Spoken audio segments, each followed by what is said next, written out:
Sorry.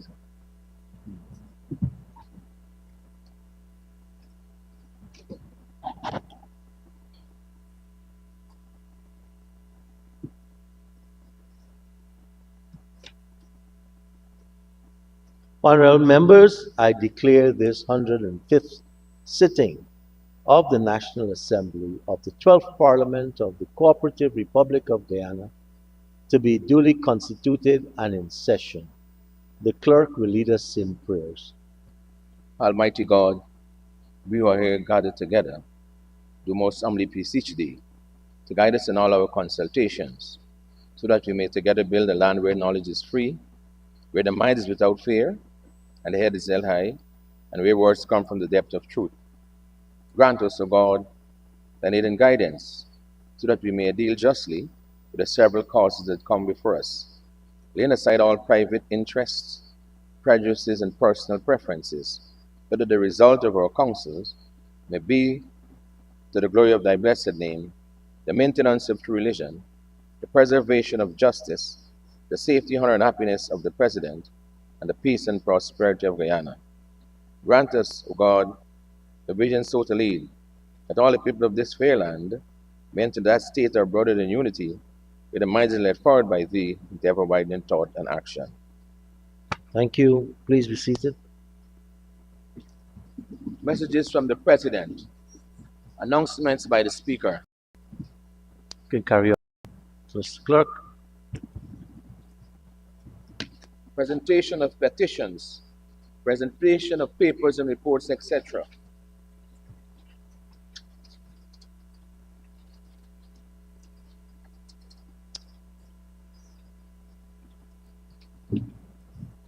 Honorable Minister Senior Minister in the Office of the President with responsibility for finance and public service. Thank you very much, Mr. Speaker. I now rise, sir, to present to this Honorable House the following. 1. Financing Agreement, credit number 7709 GY, credit A, and credit number 7710 GY, credit B, signed on May 21st, 2025 between the Cooperative Republic of Guyana and the International Development Association for amounts of 15.3 million special drawing rights for credit number 7709 GY, credit A, and 7.7 million special drawing rights for credit number 7710 GY, credit B. The purpose of this agreement is to finance the Caribbean Efficient and Green Energy Buildings Project. And secondly, financing agreement CCEFCF finance number TFOC 7029, signed on May 21st, 2025 between the Cooperative Republic of Guyana, the Canada Clean Energy and Forest Climate Facility, and the International Bank for Reconstruction and Development, International Development Association, acting as the administrator of the CCEFCF Single Donor Trust Fund for an amount of $8.2 million US.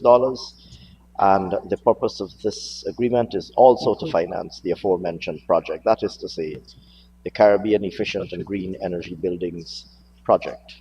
Thank you very much, Mr. Speaker. Thank you, Minister. The Honorable Minister of Parliamentary Affairs and Governance. Minister Parag. Mr. Speaker, I present to the Assembly the annual reports of the Police Complaints Authority for the years 2018 and 2023 on behalf of the Minister of Parliamentary Affairs and Governance. Thank you, Minister. Mr. Clerk. We have one from the Minister. Minister of Education. May I, sir, on behalf of the Minister of Education, present to this Honourable House the National Schools Board of Governors Amendment Order 2025, Order number 20 of 2025. Thank you very much, Mr. Speaker. Thank you, Minister. Reports from committees. Oral questions without notice. Questions on notice. Honorable members, there are 4 questions on today's order paper and are for written replies.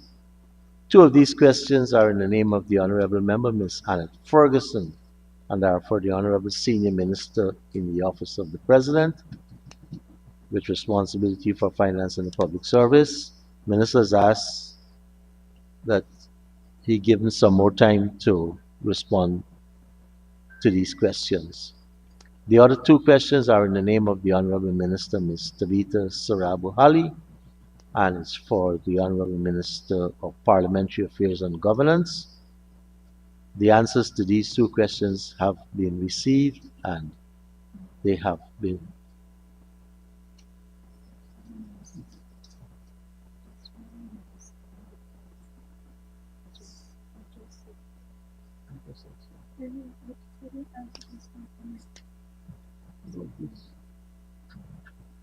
yes.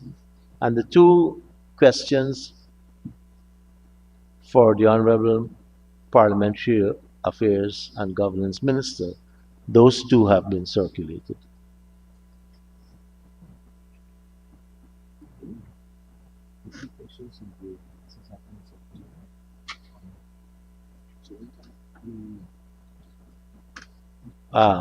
Sorry, let me check to see if these two answers, I know that, They were circulated. yes, Minister had indicated to me that those answers were to be circulated.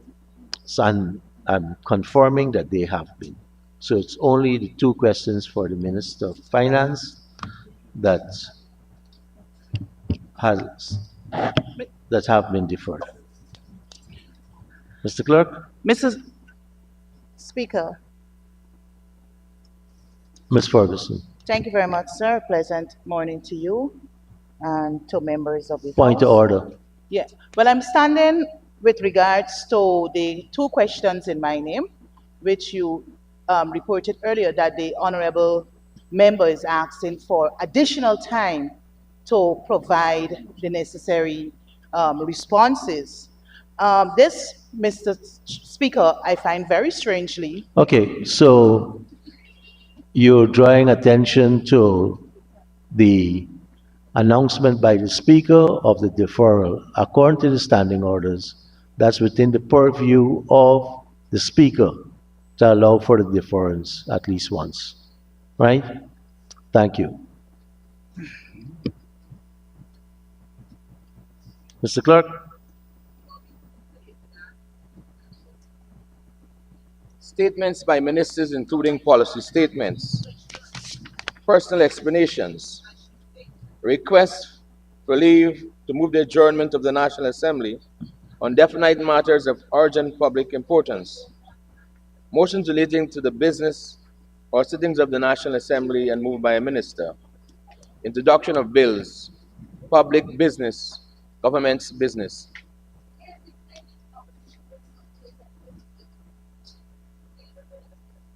Honorable members, we will now proceed with the second reading of the representation of the People Amendment Bill 2025, Bill number 9 of 2025, published on the 16th of May of this year. Honorable Attorney General and Minister of Legal Affairs, Mohabir Anil Nandla, SC MP. Thank you very much, Mr. Speaker. I rise to move that the Representation of People Amendment Bill 2025, Bill number 9 of 2025, published on the 16th of May 2025, be now read a second time. Mr. Speaker, it is now a publicly known fact that on September the 1st, the Republic of Guyana will be going to national and regional elections.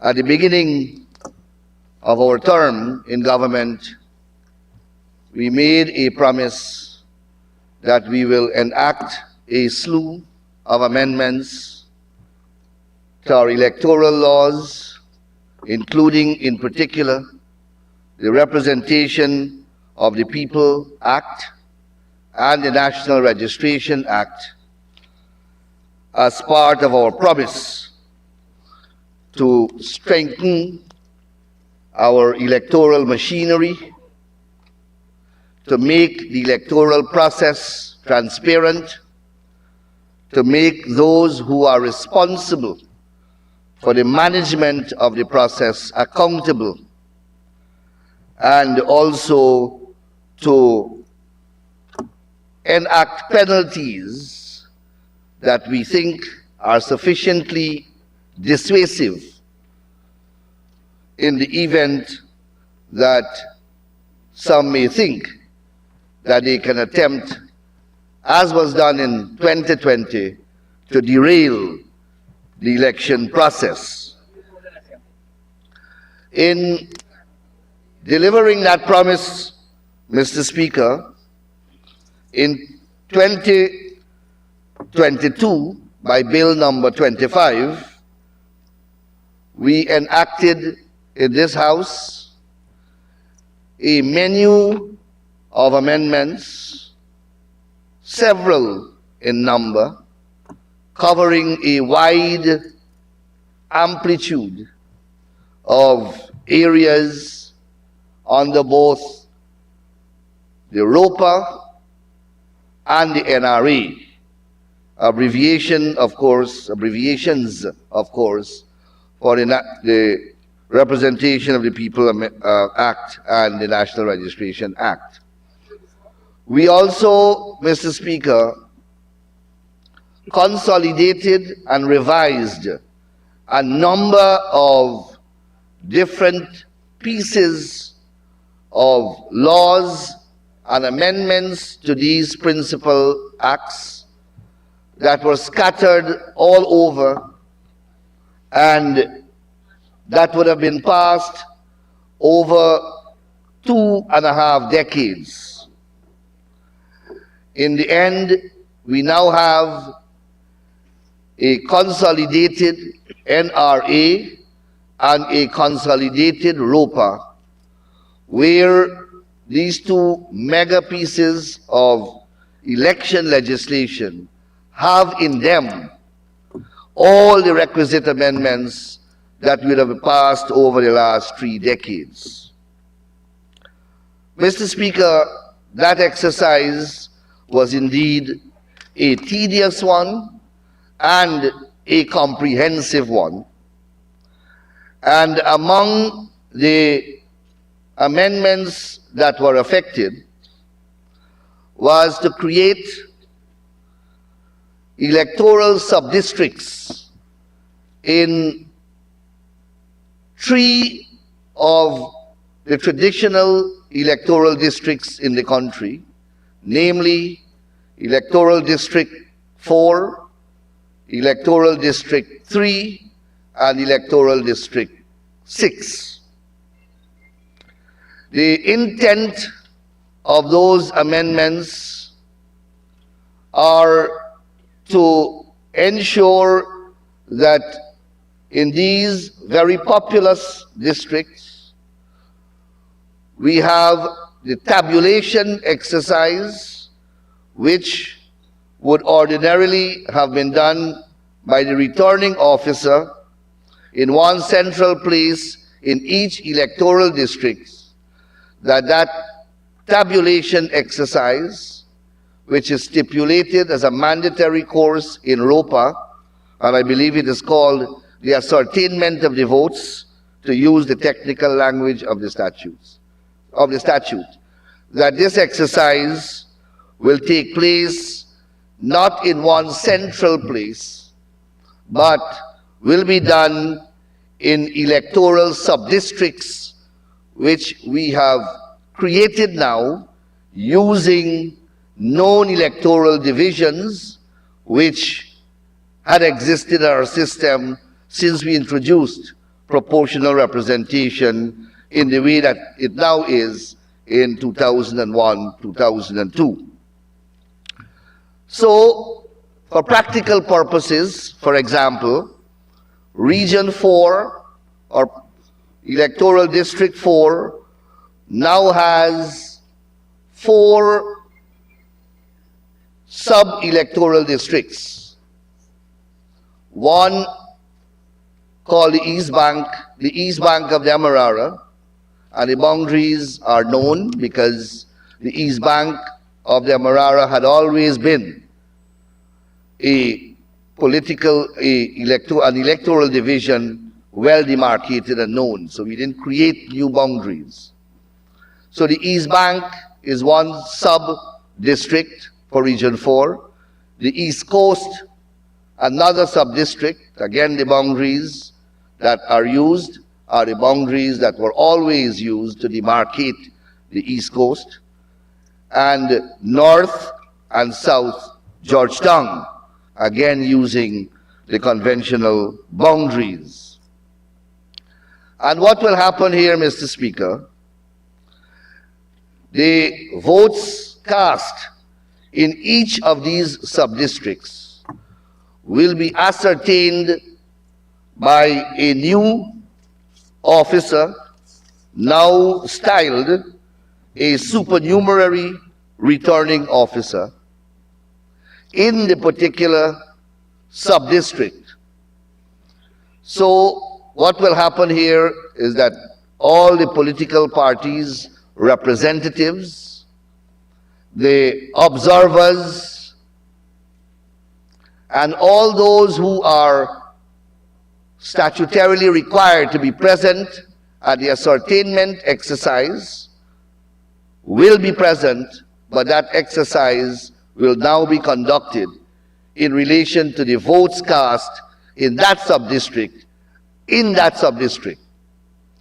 And the person instead who will be manning that exercise, or who will be in charge of that exercise, will be the supernumerary returning officer.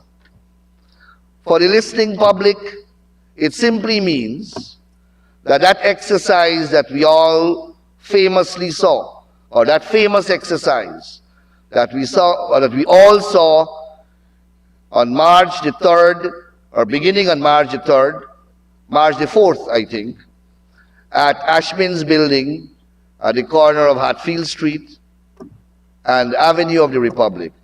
That grand exercise that we all saw will now take place in Region 4 at 4 different centers. That obviously is being done to avoid the fraudulent fiasco which erupted at Ashman's building, and to avoid the electoral miscreants from unfolding their plans, which every election has seen them trying to unfold. And they are muttering here because they are uncomfortable.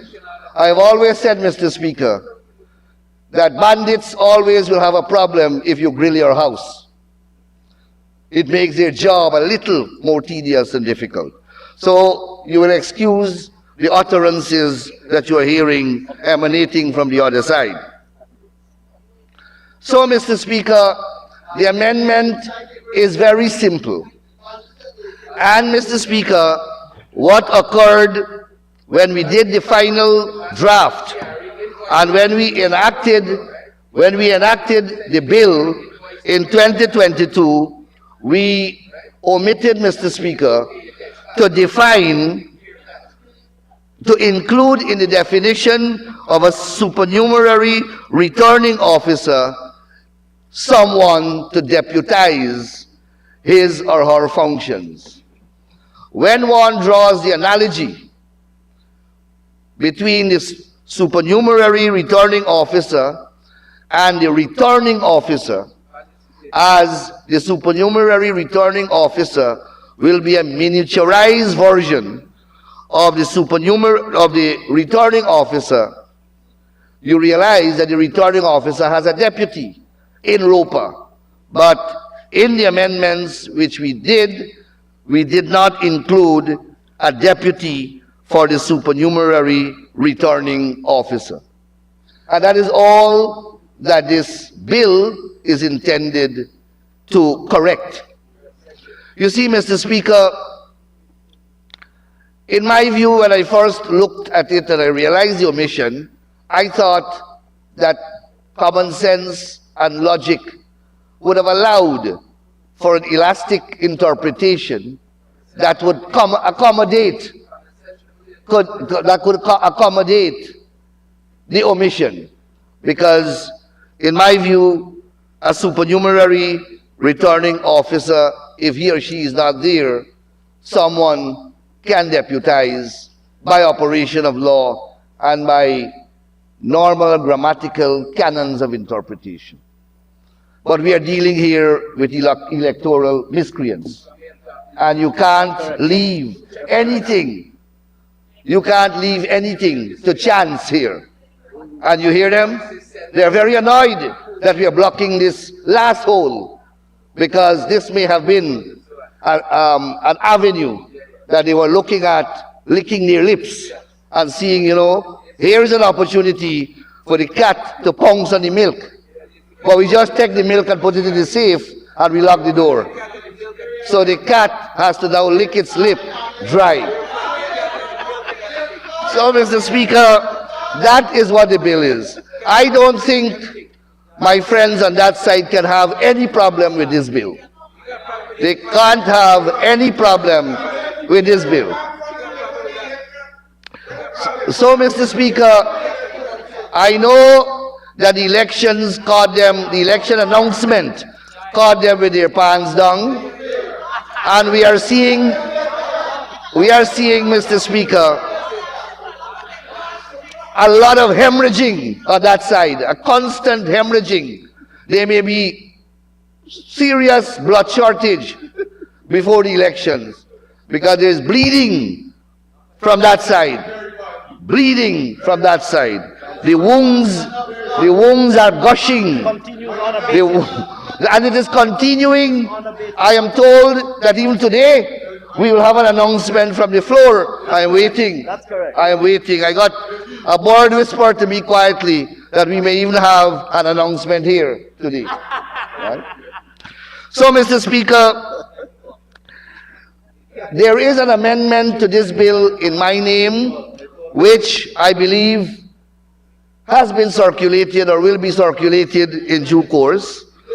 And through that amendment, Mr. Speaker, I am proposing a deletion of one clause in the bill, clause 3, that sought originally to amend a section 33C1 of ROPA. We are today, Mr. Speaker, withdrawing this clause, and an amendment to that effect ought to be with the House already. So, Mr. Speaker, with those few words and taking into account that my friends on that side are lovers of democracy and they would want to see our electoral system working competently so that we would not have a 5 months of impasse. Again, I am hoping that they will support this small but significant amendment. Thank you very much, Mr. Speaker. Thank you very much, Honorable Attorney General, Honorable Member, Mr. Roysdale Ford, Senior Counsel.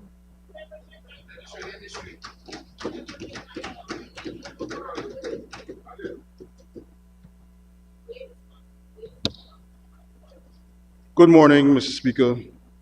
Mr. Speaker, it is very right and proper that the Honorable Attorney General saw it wise not only to withdraw the proposed amendment to Section 33 of the Act, but that we came prepared this morning to vigorously oppose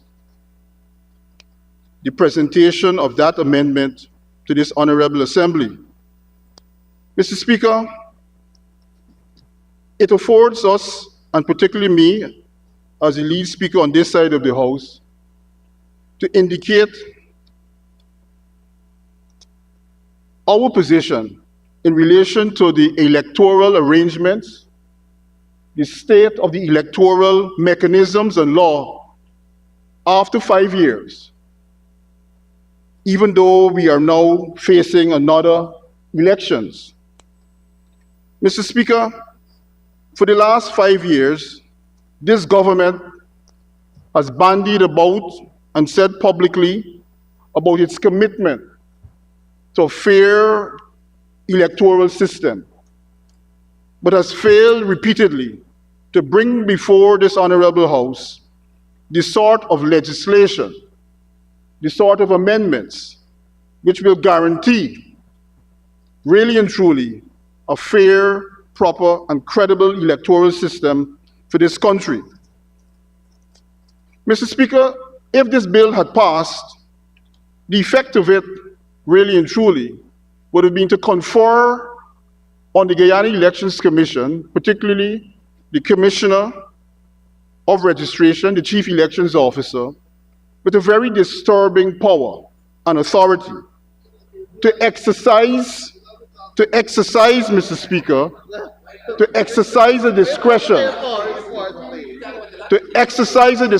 Mr. Speaker, in relation to whether persons who are qualified to vote will be allowed to be registered, and to permit persons who are disqualified to remain on the register. Mr. Speaker, that is just another manifestation of this government's persistence and determination to ensure that we have an electoral system that is not capable of generating a free and fair electoral system. Mr. Speaker, the Honorable Attorney General referred to the analogy of people being locked up and grilled. But really and truly, Mr. Speaker, even after 5 years, it is the Guyana Electoral Commission which remains hostage by legislation, which remains captive by the inability of this government to provide the sort of electoral arrangements that will free itself and guarantee to this country the ability to deliver free and fair elections.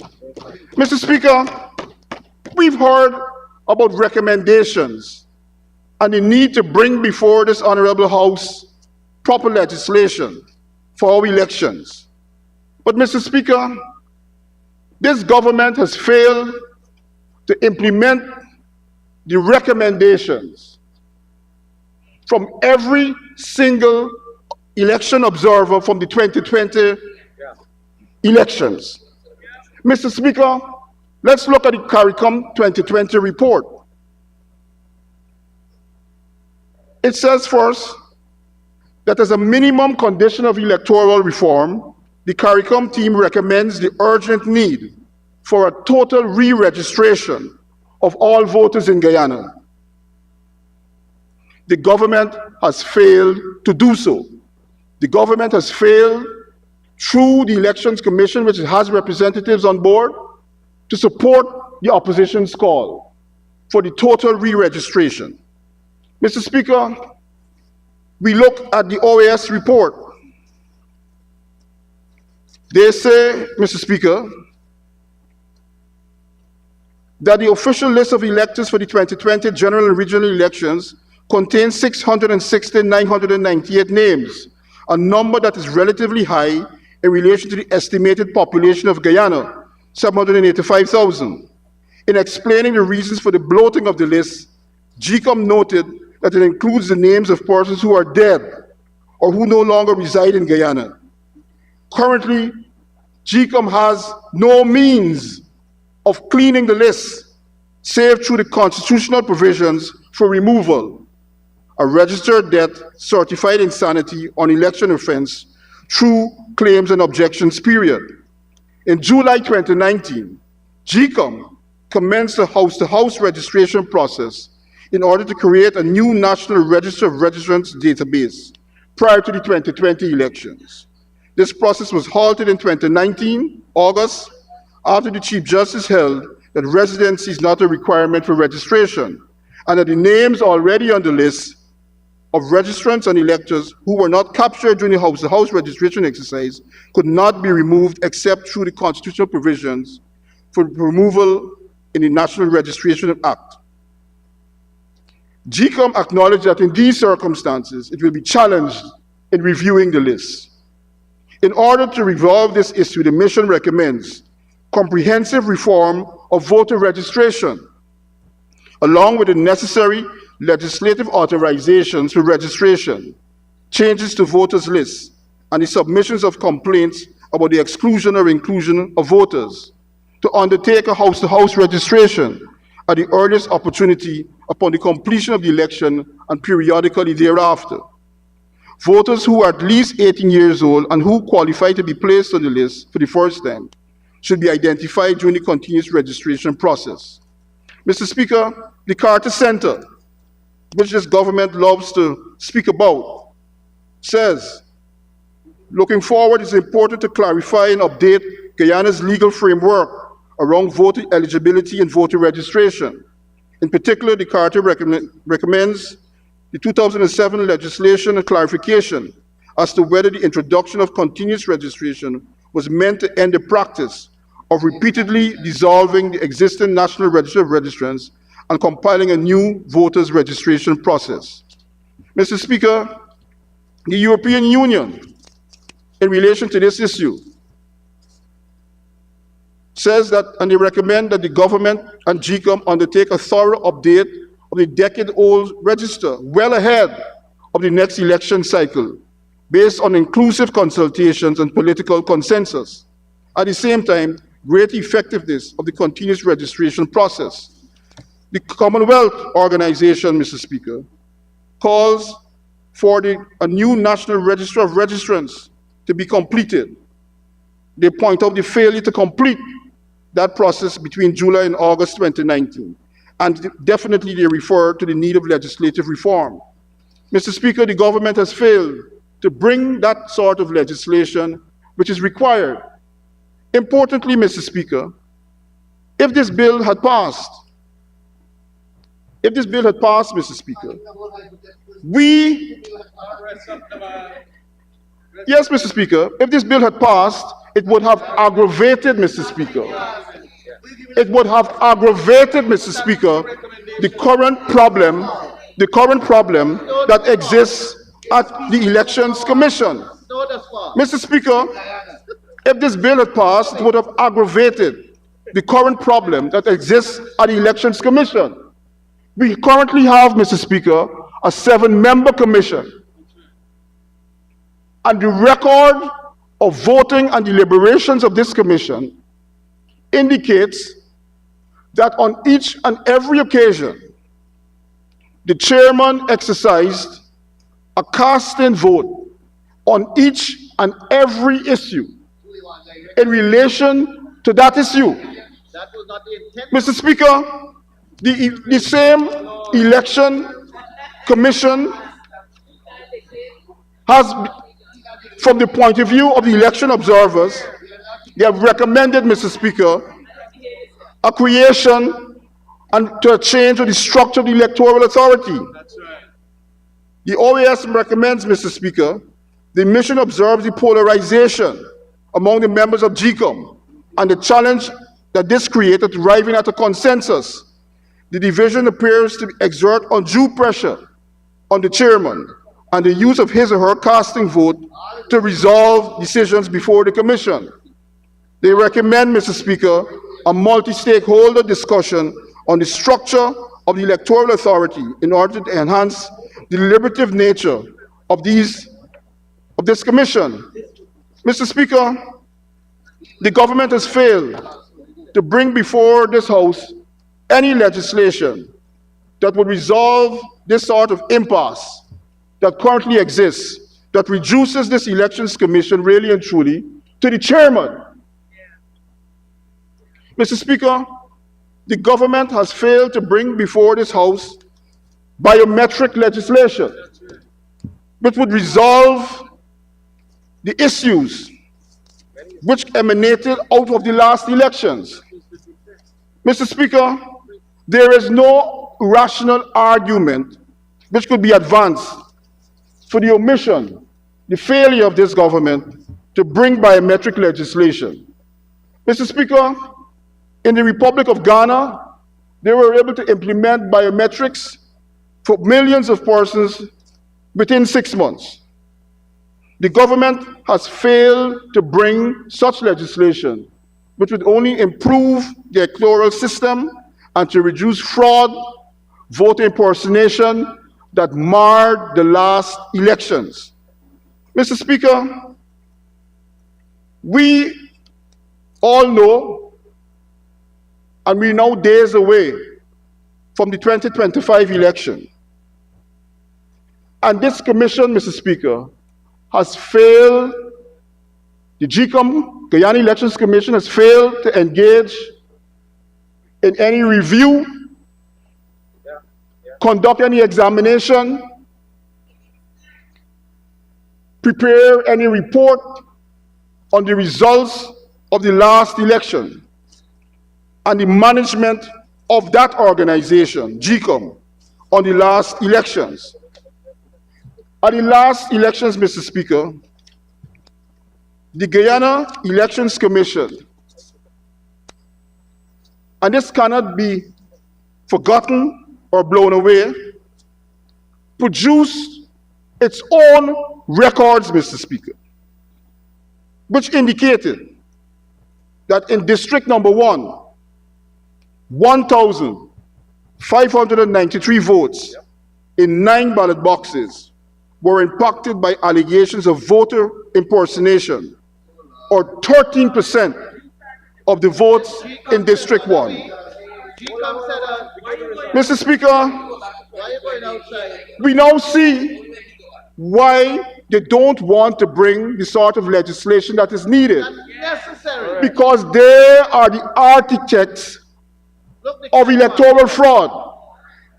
GCOM, the independent organization, this is their record of what happened at the last elections.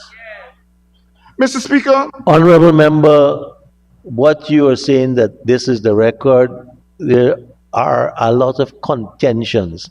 I don't know with that being the record. So I want to urge you to get back on track with respect to the amendment before us.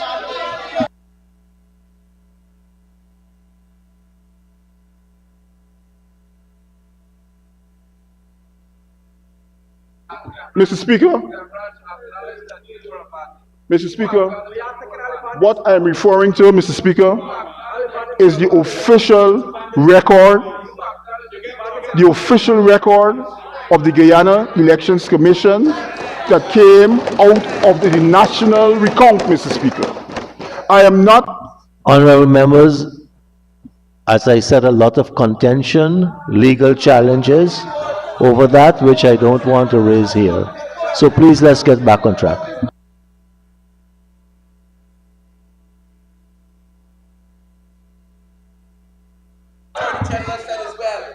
You are absolutely correct, Mr. Speaker. There are a lot of contentions, and the contentions lie in the fact that this government has failed to bring the sort of legislation that is necessary to correct this. That is the problem, Mr. Speaker. And my position today, Mr. Speaker, is not outside the confines of the debate. It is germane to the issue of a fair and credible election, Mr. Speaker. And I ask you with the greatest of respect, Mr. Speaker, to permit me to engage in a debate that would advance a fair and credible system. I'm not fabricating this information, Mr. Speaker. These are official records, and I've walked with them, Mr. Speaker. I could present them to this House. So we are speaking, Mr. Speaker, about a fair and credible arrangement. The Honorable Attorney General and his government from 2020 have been speaking about fraud. And the fraud must be identified. It must be recorded. And GCOM is the only recognized constitutional institution in this country that records it. And for the first time, Mr. Speaker, for the first time in the history of this country, it is beyond conjecture. It is beyond speculation as to what happened at an election. We don't have to engage in a debate. GCOM, by its records, its observation reports, its official records, have produced, Mr. Speaker. Okay, you're back on the same track which I cautioned about. The point you made before you repeated that was that you're talking about what they failed, meaning the government, to do. That was the right track. Go ahead. Failure of the government, Mr. Speaker, cannot be an abstract failure. It just can't be that they fail by themselves. They have to fail relative to what has happened. It is a failure that must be matched by facts, Mr. Speaker. Mr. Speaker, this GCOM that we're speaking about, the constitutional authority, based on what I've said so far, Mr. Speaker, they have failed based on the recommendations of the observers. They have failed to ensure that there's a proper house-to-house registration from 2019 to now.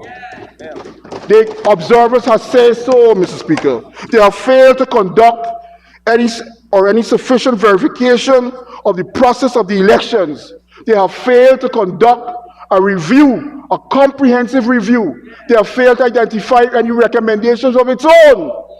GCOM has even not brought forward one recommendation in the face of its dismal failure to guarantee a free and fair election to the people of this country, Mr. Speaker. Mr. Speaker, GCOM has failed to ensure from 2020 to now that the preliminary list of electors and the official list of electors comprise only those entries that satisfy the requirements and the criteria. Mr. Speaker, we have a commission that has admitted that there are people who are not qualified to vote and cannot remove their names. What I'm referring to, Mr. Speaker, with the greatest of respect, Mr. Speaker, is the fact that these are the consequences of its failure in 2020. And as we speak now, Mr. Speaker, those consequences are almost sure to occur again. In the failure of this commission, Mr. Speaker,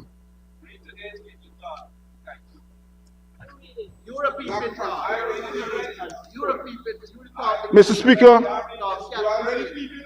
so Mr. Speaker, as we approach this elections, Mr. Speaker,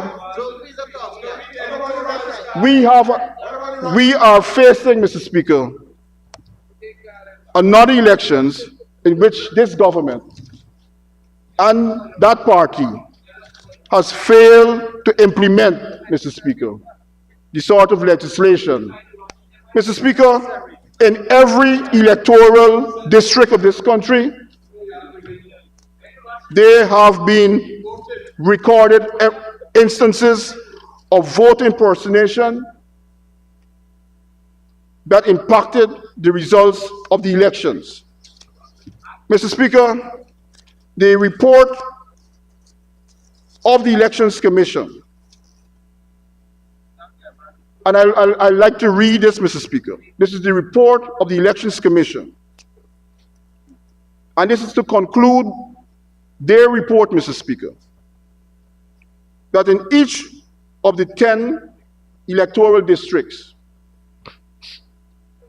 the summation of anomalies and instances of vote impersonation in districts 1 to 10 clearly does not appear to satisfy the criteria of impartiality, fairness, and compliance with provisions of the Constitution and the Representations of the People's Act.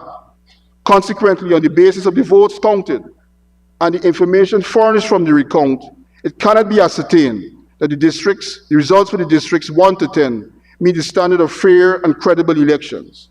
Mr. Speaker, we are at the same point, and this government has failed to bring before this House the sort of legislation that would correct these anomalies.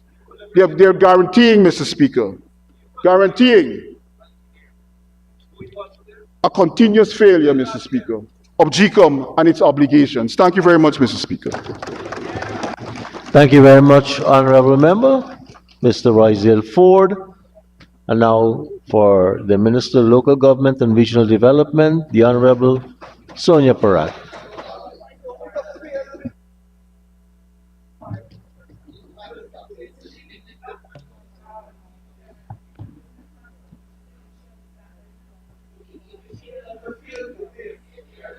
Good morning, Mr. Speaker. Mr. Speaker, while my friend spent his energies mildly grandstanding on Section 33C, which he no doubt prepared for in depth, and came to this honorable House expecting that he would be presenting and clearly could not rewire his brain to go to just Section 2. After preparing a speech, he just had to continue with the speech and the debate of Section 33C on very hypothetical situations. Since we have withdrawn, on the government side, we have withdrawn the Section 33C from this amendment, so that no longer is debatable at this point in time. And Section 2 is the one which we are debating on. I am sorry to say that perhaps my friend was speaking to a different crowd and not the one in here. However, allow me please, Mr. Speaker, to state that I was, like a lot of my colleagues here on this side of the House in 2020, a part and parcel of the elections process that took place from March 2nd, 2020, all the way to the 2nd of August, 2020. And the plethora of obstacles and trauma and distress that was caused by a few had very little to do with our act or the representation of the People's Act. It had every single thing to do with individuals and rogues who believed that they can somehow fix the system, trip the system, or somehow twist the system to suit what they wanted.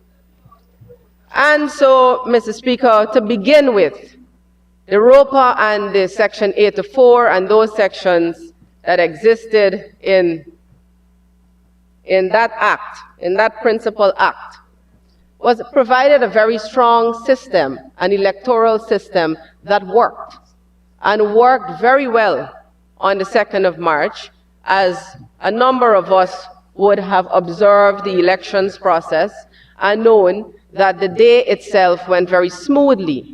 It was when people decided to use spreadsheets with different numbers that did not reflect those numbers on statements of polls.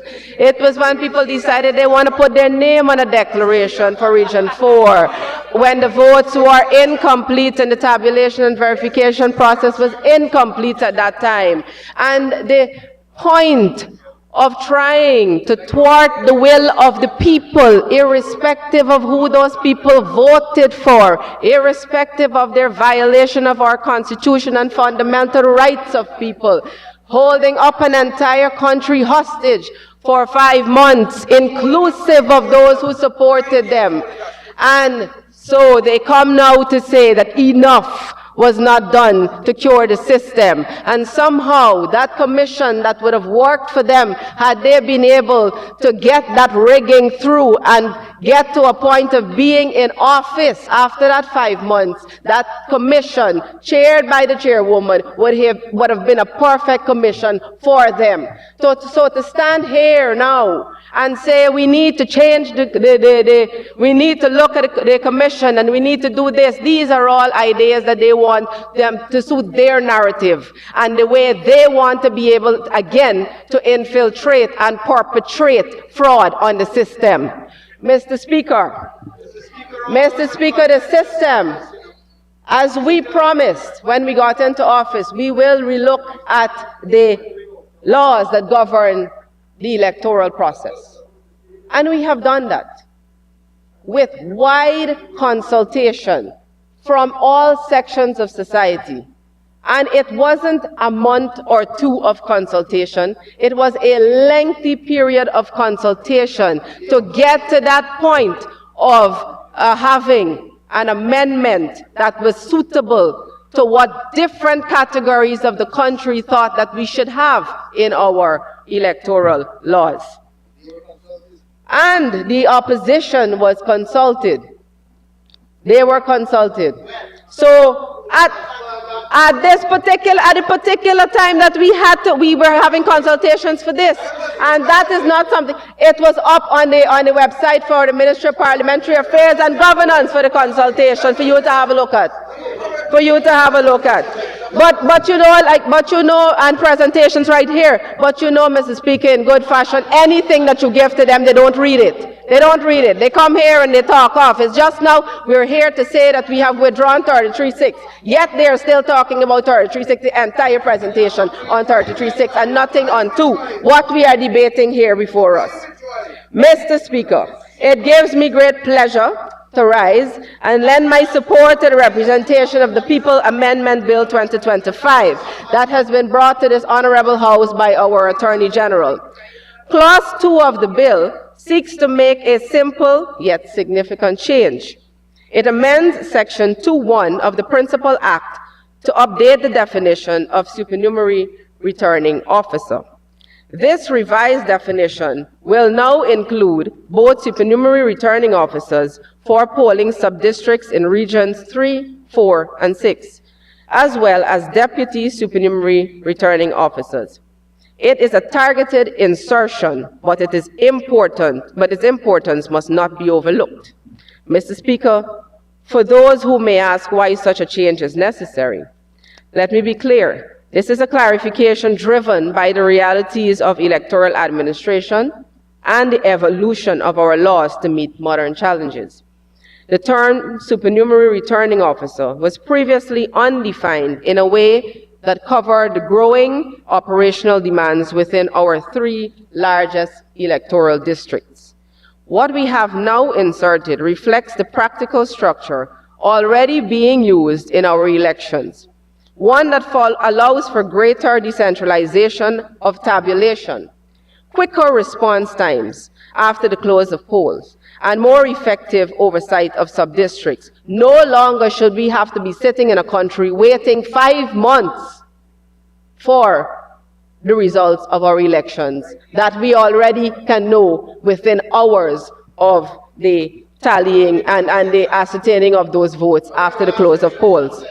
And you know, Mr. Speaker, that would have run smoothly if we didn't have those individuals who were in GCOM at the time and elsewhere who thought that they can come together, conspire to rig the elections. Far from an arbitrary legal change, it is the product of needed legislative reform brought about by this administration after the distressing events that surrounded the 2020 elections. We are reminded painfully so that the electoral process can be subverted not just by overt inference, but by quiet deviations from protocol. The new definition supports a structure that is more robust, layered with accountability, and one where the duties of all officers, from presiding officers to tabulating officers, are clearly assigned, codified, and reinforced. Only last month, Mr. Speaker, the Guyana Elections Commission released its revised election day training manuals. These manuals, prepared in accordance with the law and with feedback from political parties, now guide the training of polling staff and management officers.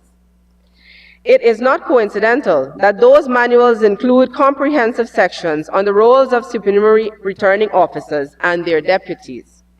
The very definition we are now inserting finds its practical footing in those manuals, which are already being used across the country to prepare election staff. The inclusion of deputy supernumerary returning officers, explicitly recognized in this bill, is one of the quiet enablers of a broader level of reform, which has received support from all sections of our local society, as well as our international partners.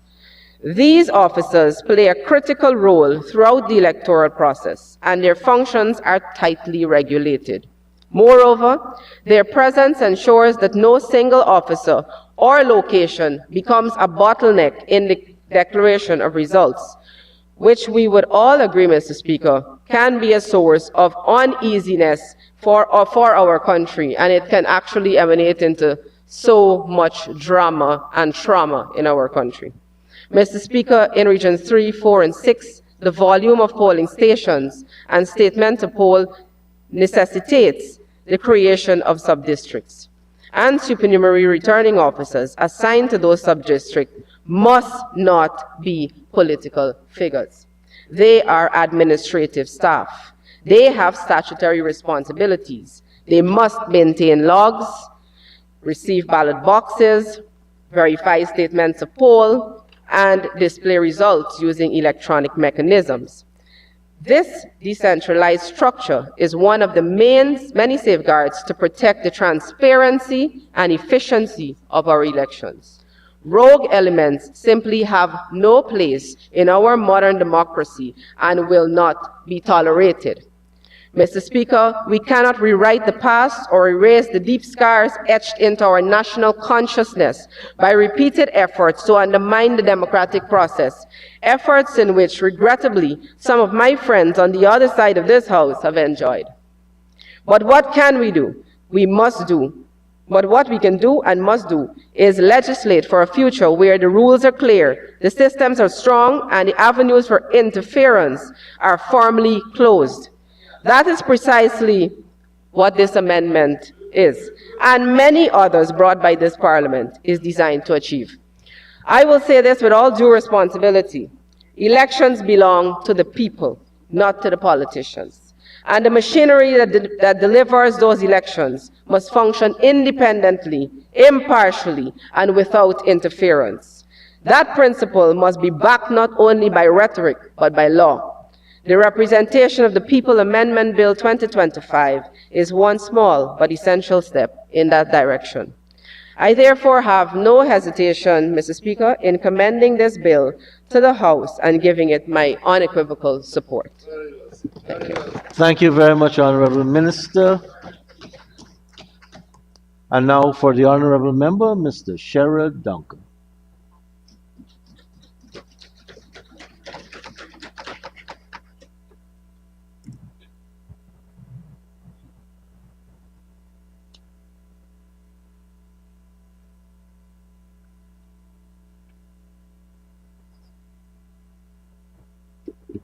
Thank you, Mr. Speaker. Mr. Speaker, I cannot allow some of what the previous speaker, the Honorable Sonia Parag, had said in the National Assembly to go unchallenged. Now, I would like to recommend a couple books for the Honorable Member. There is one by the title Weaponized Lies by a famed author I want to recommend on her reading list, if the Minister reads, by Daniel Levitin. Fantastic piece of literature, Weaponized Lies. I want to recommend as well another text, How Democracies Die, by Stephen Levitsky. And I want to recommend by one of the most profound thought leaders of the 21st century. I want to recommend Nexus by Noah Yuval Harari, a fantastic text. How Nexus. One of the tenets of the last two that I've recommended for the Honorable Minister is democracies that have all the hallmarks of a functioning democracy. But when you read the fine prints, as Forbes Burnham has advised us to do, is not what is written on the line, but what is written between the lines that matters. You will find this government wanting at every turn. Mr. Speaker, just this morning, we have WhatsApp Gate, we got GRA Gate, we got Lamborghini Gate, and who has given approval. When you examine this government, you find them wanting at every single level. So I want to start by saying, giving my recommendations to the Honorable Member. And the Honorable Member has spoken a long time about GCOM and the operations there.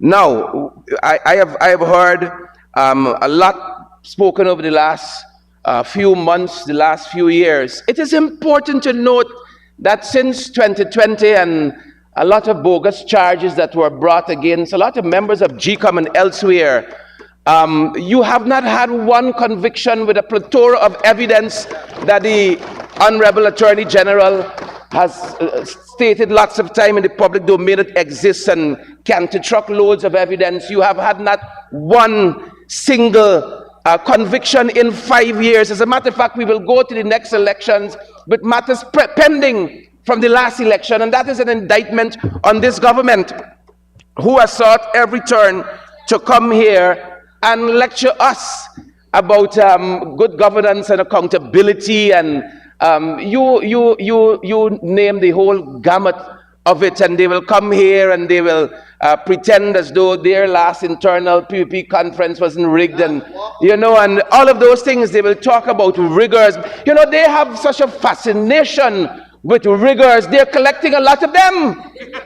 Of recent, you will see a lot of what they tout as endorsement of the same people they accuse of rigging one day, and they are welcome into the bosom of the PPP the next. If the PPP wants to enter into a coalition with the APNU AFC, they only need to ask, and we bring them to the table and we say, but they see this is a backdoor government. So they want to come through the back door, and they've been accepting a lot of these people who, as I said, one day they are riggers, and the next day they are welcomed with open arms, including a member of the National Assembly here who has usurped a seat for many months. But we were never fooled. The Guyanese people were never fooled. We knew who kept her here. We knew that if there was political will in the assembly, we could return that seat to the rightful owner of the seat. That rigged process, that we could return it. And I don't even want to... Honorable Member, I was restraining myself from interrupting you, but we have an on-parliamentary word. That one is in our list, right, that you just said, and I've repeated. In one presentation I made in this house, referring to I use fixed.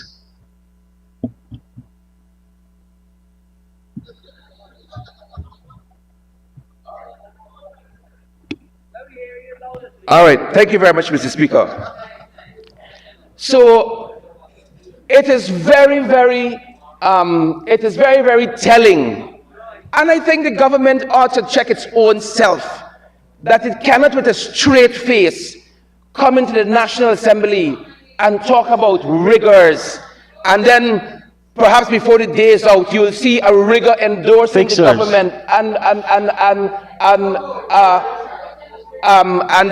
endorsement they hold dear, Mr. Speaker.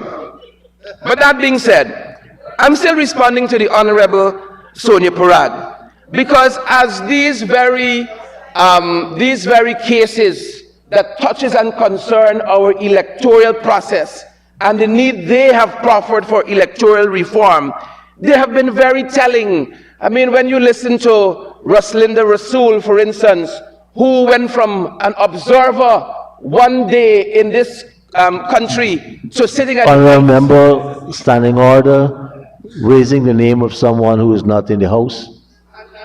Please.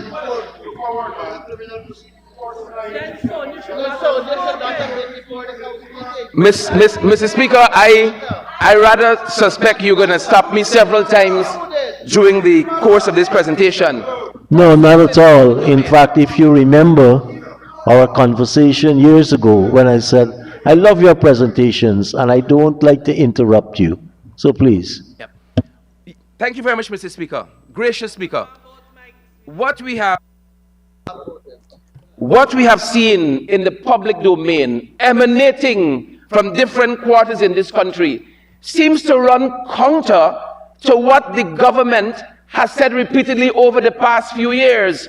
We have had admissions from persons employing the government high up in the Foreign Affairs Ministry who talk about SOPs that were left unattended for many hours, who talk about who kicked in doors at GCOM, who frightened the high officials. And I hope we get to also who left the precincts of our apex electoral body in this country, where the SOPs on a server for many hours. I hope we get a chance to interrogate that. So the whole narrative is changing. The entire narrative is changing. So those are some of the issues. Those are some of the issues that we're contending with. And so for those who want to know where the SOPs are, they ought to contact the man who had left with the servers with the SOPs. He might have a good idea where the SOPs are. Point it in that direction. Right? You have done enough on that front. You have done enough on that front. That being said, Mr. Speaker, let me touch on some other issues as concerns this piece of legislation. Mr. Speaker, this is not a new issue that is with us currently. It is not a new issue. Regretfully, it is not a new issue. And one of the challenges we have had, and one of the challenges we have brought us here, is a political will to have genuine constitutional reform. The fact that we have amended this piece of legislation before, and now we're back in the Assembly again to amend it again, right, and to pull back a portion of it, talks about the very haphazard nature in which this government has gone about electoral reform.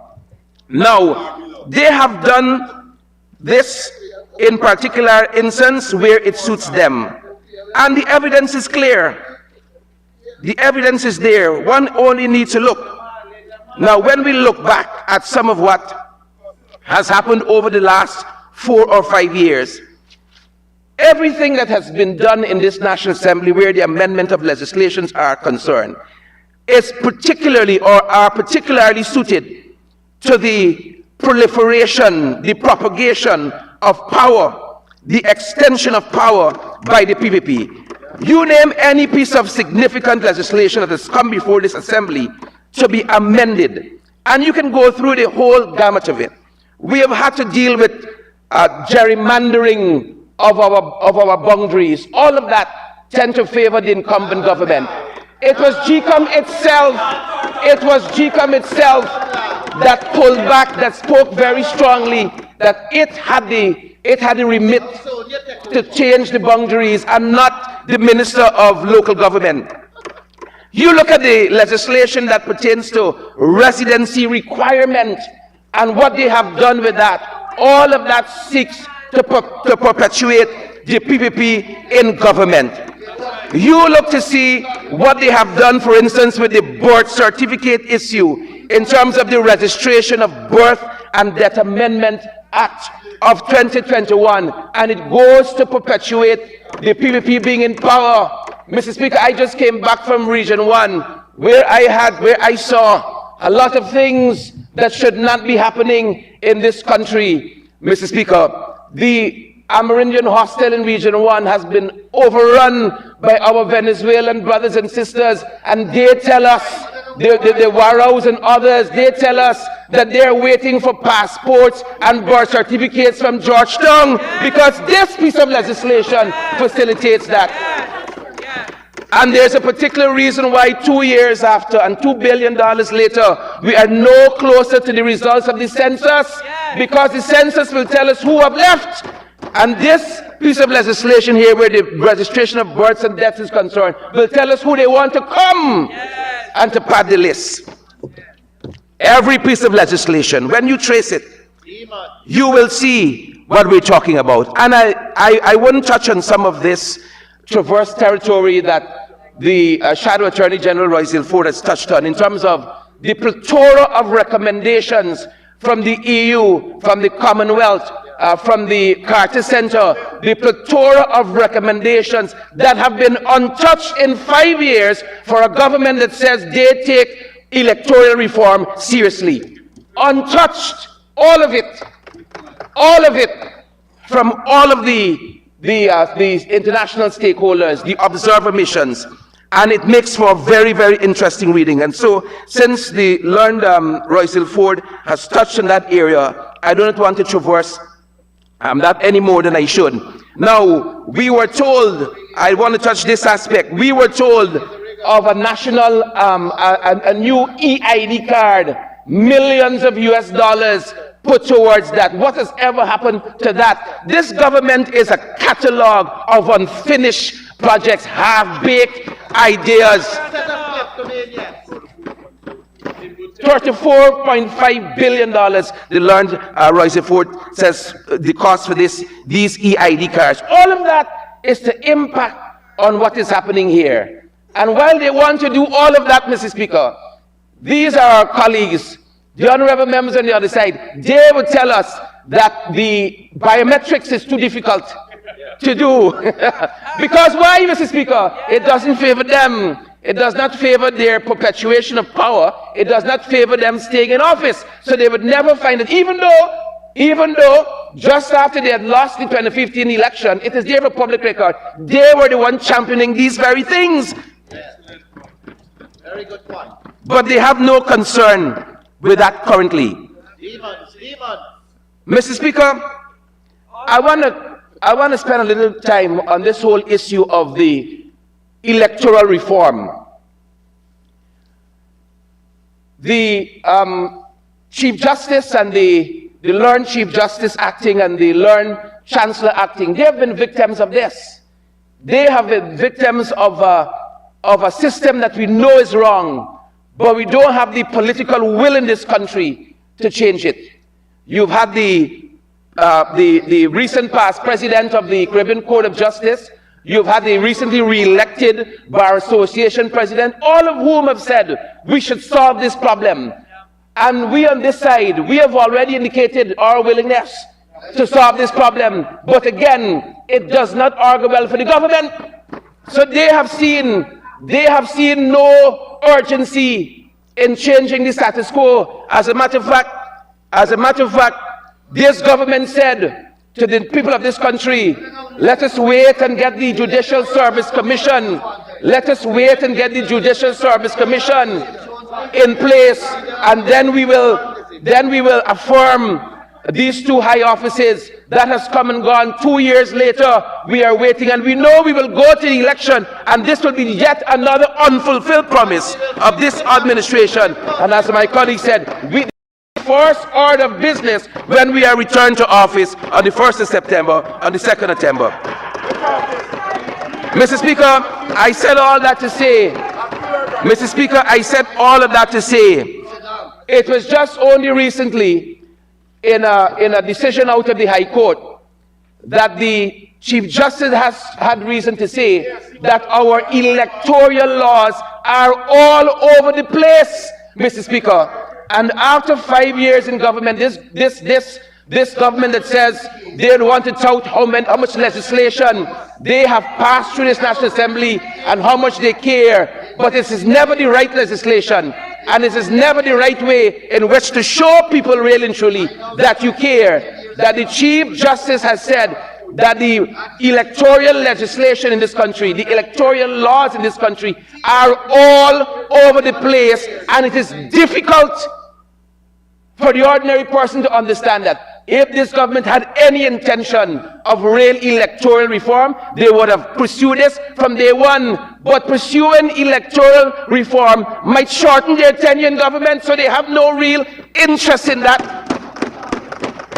So don't let them come here and kerfuffle us, at least attempt to, because the truth is out there. The Guyanese people have had their lived experience under this administration and all of their false promise. You could see schools, or what's supposed to be schools, abandon $2.6 billion, and they will come and tell you that we are for education in Region 1. You will see, of course, the hostel overrun, as I said, by our Venezuelan brothers and sisters, and they will come and tell you, oh, we care for the indigenous people, right? We still, and a whole host, a whole plethora of issues, Mr. Speaker, you will see perpetuated in this country, embraced by this administration, and then they will come and try to lecture us.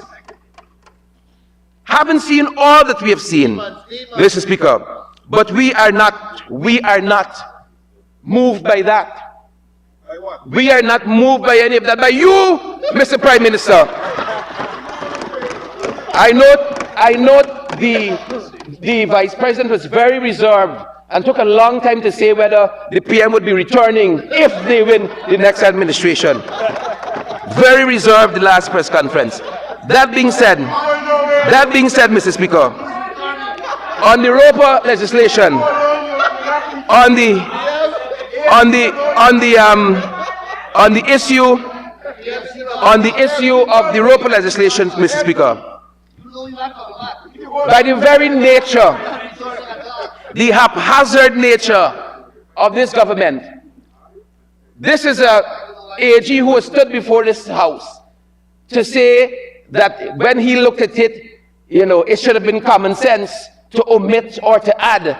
It should have been common sense to get it right the first time if this government had really had any intention of proper electoral reform. Not to come here and tell us that he looked at it. Where did the amendment emerge from? Where did the amendment emerge from? Mr. Speaker, if we are serious, we really have to sit down together. The PPP have tried to do it on their own. That is why the learned AG got all of these regrets this morning. They have tried to do it on their own. It is time they sit down with some people who actually understand the law, like some of my learned colleagues on this side, and others as well who might not be in this chamber. And let us look at these things in a holistic way and in what is in the best interest of Guyanese. You see, Mr. Speaker, as I close, it's only so far endorsements can get you, But when the endorsement finished, we got to settle down to the hard work of moving this country forward.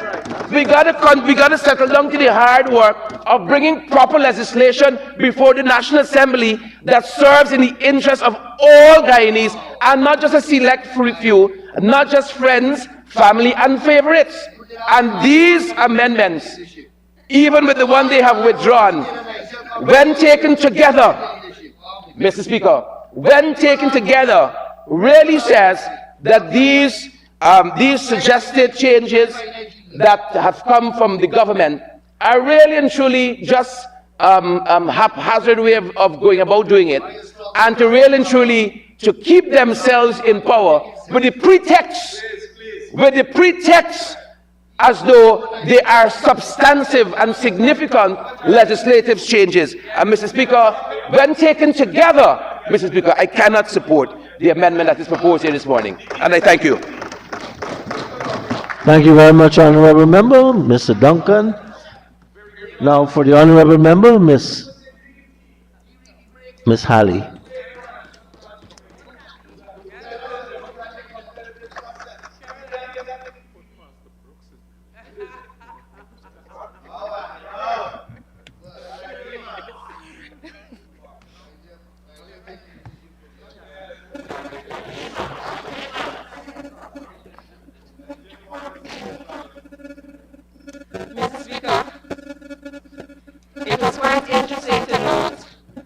The Attorney General and thus the government chose to delete Clause 3 of the ROPA Amendment Bill.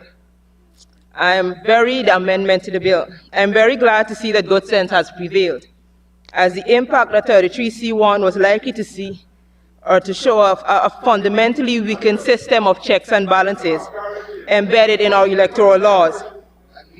While this is indeed welcomed, I rise here not simply to address a particular clause in this bill, but to present a thorough assessment of a disturbing pattern, a pattern that I believe threatens the democratic foundations of our cooperative republic. Mr. Speaker, I know that the other side would be quick to say that I'm making much about nothing.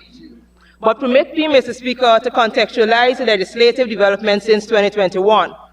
When we examine the electoral and civic legislations passed or proposed in the last 5 years, a trend emerges, one marked by centralization, reduced statutory obligations, and increased administration.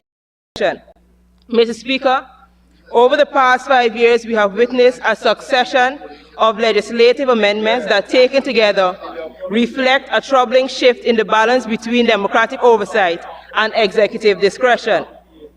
Let's start with Bill number 24 of 2022, which was assented to on December 5th, 2022, Mr. Speaker. This bill, while introducing procedural updates, shifted significant authority away from Parliament and towards internal GCOM regulations. The publication of statement of polls and protocols surrounding electoral results, previously matters of public record and statutory procedure, are now subject to internal rules. This bypasses the principle of democratic oversight. Regulations can be changed quietly behind closed doors without debate or public consultation. The lack of parliamentary scrutiny over such critical matters undermines the transparency and predictability essential to democratic processes. Mr. Speaker, Bill number 23 of 2022, the National Registration Amendment Bill, which was also assented to on December 5th, 2022, consolidated power in the hands of the Commission of Registration. While streamlining the voter registration process is important, this law lacks any mandatory mechanisms for transparency. There are no requirements for public reporting, no provision for third-party audits, and no clear standards for the inclusion or removal of names. Worse still, this change comes amid credible reports that undocumented migrants, particularly Venezuelan nationals, are being granted Guyanese documentation without proper source documents. These individuals are at risk of being added to the OLE, skewing electoral demographics and potentially compromising election outcomes. In the absence of oversight, Mr. Speaker, such inclusion becomes a political tool. The passage of the 2022 Amendment Bills 23 and 24 allowed for the consolidation of electoral administrative powers in GCOM and the Commission of Registration, and increased reliance on regulations and administrative discretion, with fewer statutory safeguards or obligations. The implications of this, Mr. Speaker, is that this setup now allows a single actor or partisan majority to control the pace and conditions under which elections are prepared, undermining the role of the Elections Commission as an independent constitutional body. Then we had Bill number 10 of 2021, the Registration of Births and Deaths Amendment Bill, assented to on 9th of August 2021. This law, Mr. Speaker, aimed to modernize civil registration, particularly birth and death records. However, while it introduces digital modernization, this bill now law fails to mandate automatic syncing between the registrar's database and the National Register of Registrants. This leaves the door open for deceased individuals to remain on the voters list for extended periods. Electoral fraud thrives where controls are weak, Mr. Speaker. Failure to ensure that death records are promptly and automatically updated in the voters' register compromises the integrity of the electoral roll. It also undermines confidence in GCOM's competence and impartiality. Such a gap is not administrative oversight. It is an invitation to fraud. When we add the non-disclosure of the 2022 census to the conundrum that what do we get, Mr. Speaker? Imagine, Mr. Speaker, the national census, the key tool in any civilized country which would be used to understand the demographic realities and calibrate electoral systems, remains unreleased more than a year after its completion. This is unprecedented. It deprives the public and electoral stakeholders of crucial information needed to assess the size and composition of the electorate. Without access to census data, we cannot evaluate the validity of the OLE. Is it bloated? Is it underrepresentative? We don't know, and therein lies the danger. Lack of access to public data fuels speculation, it fuels mistrust, and the perception of manipulation. Mr. Speaker, permit me to now turn to how these legislative amendments made between 2021 and 2023, and also what we have here today, when it's analyzed against the EU Observer Mission final report on Guyana's 2020 elections. I thought that this was necessary, Mr. Speaker, so that we can get a clear indication of whether this government used the 5 years they had in office to implement any of the recommendations made by all the observer reports to ensure our electoral process is less weak than it was heading into the 2020 elections. Were any of the changes made between 2021 and 2025 in conformity with the recommendations made by the EU Observer Mission? Mr. Speaker, the EU EOM focused on the fragmentation and the opacity in our electoral laws, the limited public access to legal texts, and GCOM's reliance on unpublished verbal directives, and thus recommended the consolidating of our election legislation and increasing of transparency in rulemaking and results tabulation. Have any of the legislation in the past 5 years accomplished this, Mr. Speaker? No. The EU EOM recognized that the OLE was inflated, which in their view raised credibility concerns. They also remarked that they believe that the continuous registration method that GCOM utilizes is ineffective, as there is poor syncing with civil registries, such as the fact that deaths were not being timely removed. Did any bill come to this House over the past 5 years to try and rectify this issue? No, Mr. Speaker. Mr. Speaker, bills number 23 and 24 of 2022 and the national registration and the ROPA amendments shifted authority and came into direct conflict with the EU recommendations for statutory procedures, published regulations, and reduced discretionary powers. Mr. Speaker, Bill number 10 of 2021, the Births and Deaths Registry Amendment, fails to mandate automatic syncing between death records and the OLE, leaving a critical weakness unaddressed, contrary to EU's recommendation that deceased voters remaining on the list could be exploited for fraud. Where does this leave us as Guyanese, Mr. Speaker? Mr. Speaker, it is my opinion that the EU's 2020 final report urged Guyana to do a couple of things: reduce discretion in electoral administration, consolidate and clarify legal frameworks, mandate transparency in all aspects of electoral conduct, and ensure a robust and clean voters register. But instead, Mr. Speaker, from 2021 to now, the legislative amendments that have come to this House and the one we are currently debating have done the opposite. They have expanded GCOM's discretionary power without corresponding transparency safeguards. They have reduced statutory obligations, such as mandatory voter list revision. They have delayed or restricted data access, for example, the census results. They have enabled opaque voter registration practices, especially concerning foreign nationals. These recent amendments, Mr. Speaker, represent a steep regression from the principles of democratic accountability and electoral transparency advocated by the EU. They centralize power within GCOM and the executive, enable selective enforcement of electoral procedures, and weaken the public's ability to scrutinize elections. If left unaddressed, this trajectory could further erode Guyana's democratic integrity and increase the risk of electoral manipulation or public unrest. Mr. Speaker, if we were to take all the amendments assented to and the one being debated today and try to determine what impact it is likely to have at our upcoming elections, what we are likely to see, Mr. Speaker, are the following: deceased individuals remaining registered due to an unsynced registry, Commonwealth citizens with no meaningful ties to Guyana being allowed to vote, Venezuelan migrants hastily naturalized or undocumented casting ballots without full verification, and the 2022 census still withheld, making verification of the total voting population impossible. Mr. Speaker, I am convinced that the current government has a major blind spot, as they seem to spend little time considering how the decisions they make will be perceived by the general population, or maybe they simply do not care. However, Mr. Speaker, the dangers of expanding GCOM's discretion are not theoretical. They have been validated by the conduct of GCOM, as recently documented by its opposition commissioners in their May 27, 2025 statement.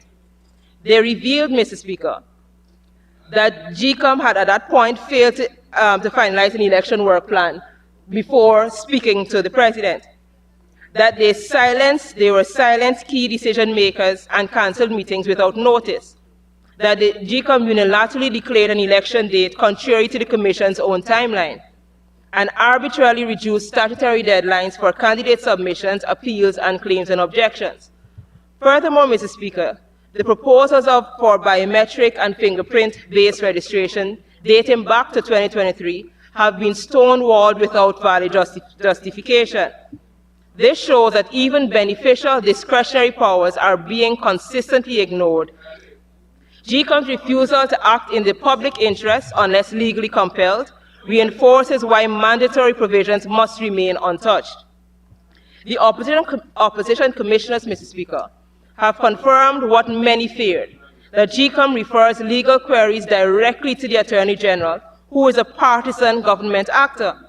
Internal legal officers who disagreed with this process were removed. This undermines the constitutional requirement for GCOM to operate as an independent body. It is precisely why checks and balances, not discretionary authority, must govern the Commission's operations. The result, Mr. Speaker, is an electoral process in which the public has no faith and a democracy eroded not by revolution, but by administrative creep. These legislative adjustments, while individually may be defensible in some cases, collectively create the framework for centralized control.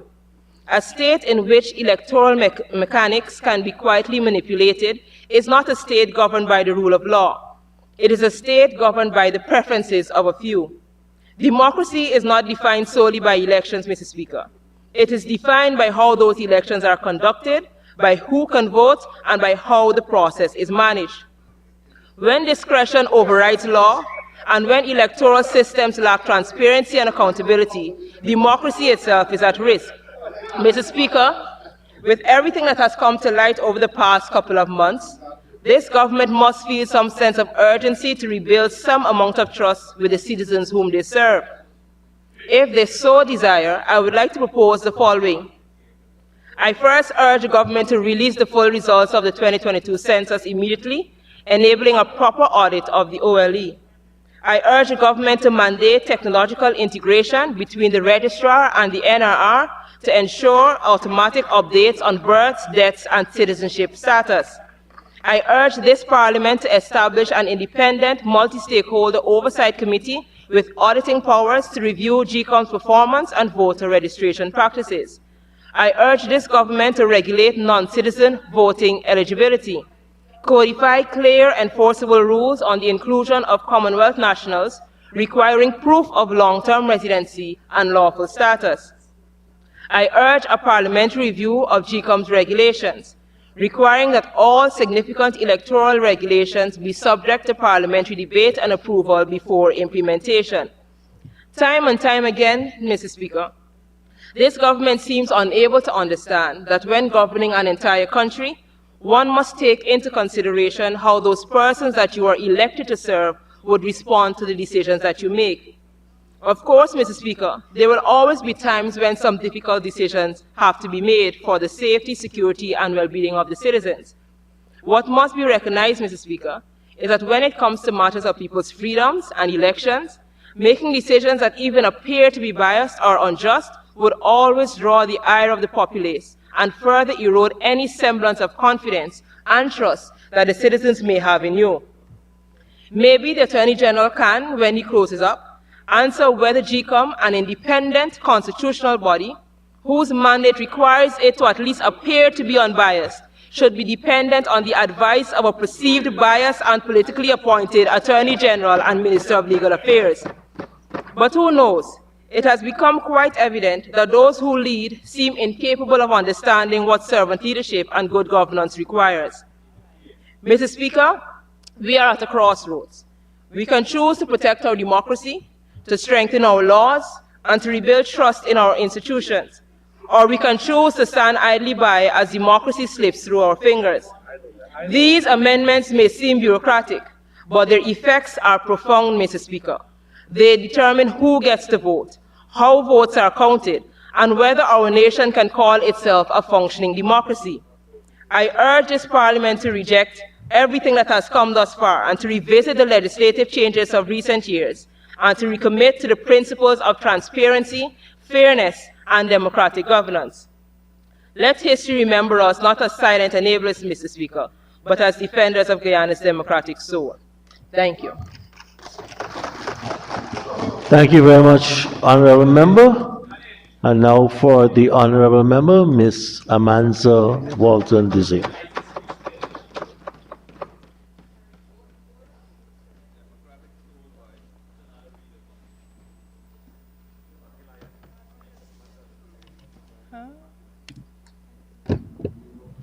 Thank you, Mr. Speaker.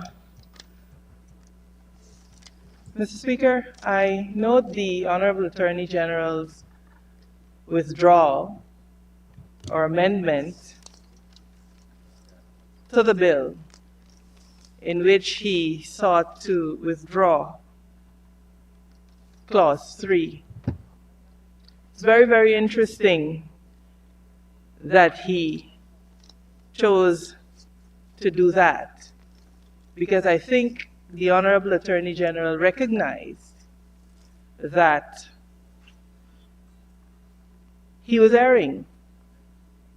Because when he proffered the amendment in 2022, he went to great lengths to say to us, and let me find the quote because I don't want to misquote him. These amendments are to prevent further abuse of the electoral system and promote transparency. And of course, in those amendments, he used the word shall, because I think the Honorable Attorney General recognized the importance of shall, the importance of mandating that particular function, because it is a cornerstone function of our democracy.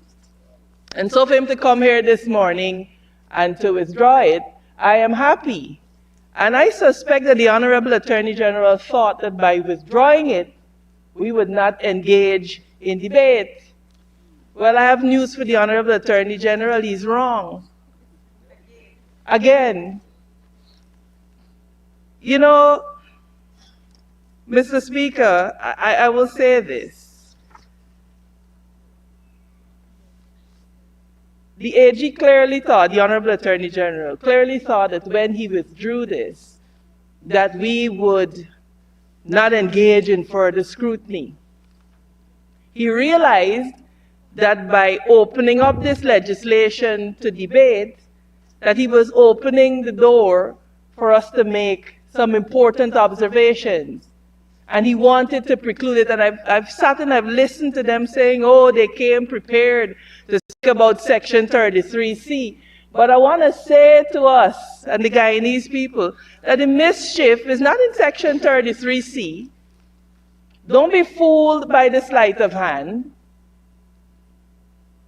The mischief is in that work plan that GCOM has prepared. That is where the mischief is. Because, you know, I had a question for the Honorable Attorney General when he was saying, oh, I will remove, I withdraw the amendment changing shall to may, as to what mischief he intended to cure by this amendment. But it is obvious that the amendment was intended not to cure, but to create mischief. Mr. Speaker, we have heard for the last few days input from the commissioners, particularly the non-governmental commissioners. We've heard input from the opposition commissioners on the matter of this work plan. And Mr. Speaker, when you listen to it, the rascality in all of it becomes so obvious. Hold on, Zulfi. I will tell you what the rascality is. I'm glad you asked. I'm glad you asked. Because, Mr. Speaker, directly related to the integrity of our voters list is this question of claims and objections. And Mr. Speaker, according to GCOM, let me tell you what GCOM says about claims and objections. It is important to ensure accuracy and transparency of the official list of electors. This is what GCOM says on its website. They say essentially it is an important mechanism by which GCOM ensures the integrity of the list. Mr. Speaker, It is known that 3 critical activities are undertaken during this time, and I will simplify it so that the smallest child could understand.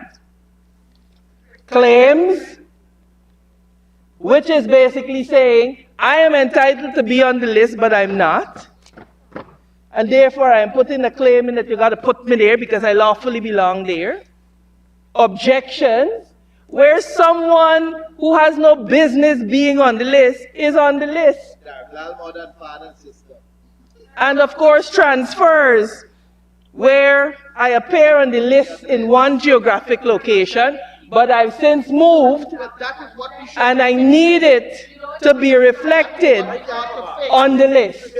Because, for example, if I were registered in Lethem, and I am now reassigned to the coast, if my name is not moved, I will have to fly to Lethem to vote. So I want us to understand why claims and objections are so foundational. So, Mr. Speaker, in the current work plan that GCOM has, there are essentially 5 days given for claims and objections. And I want us to understand the significance of that. Because, Mr. Speaker, since 1992, claims and objections have lasted for anywhere between 21 days, up to 21 days. There have been instances where there were 14 days, but with agreement of the parties involved. 14 days for claims, 7 days for objections. And this has been our practice for over 30 years.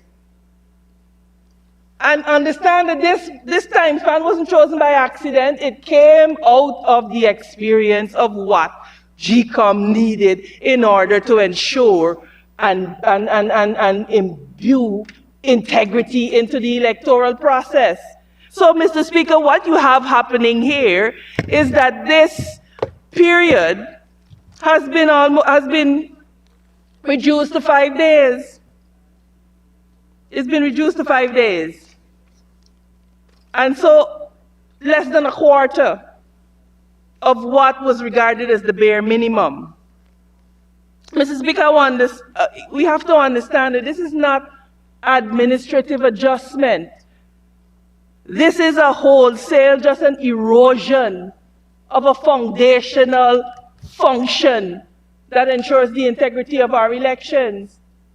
So, Mr. Speaker, I want us to consider also a catch-22 that this 5-day window that they have put in place causes.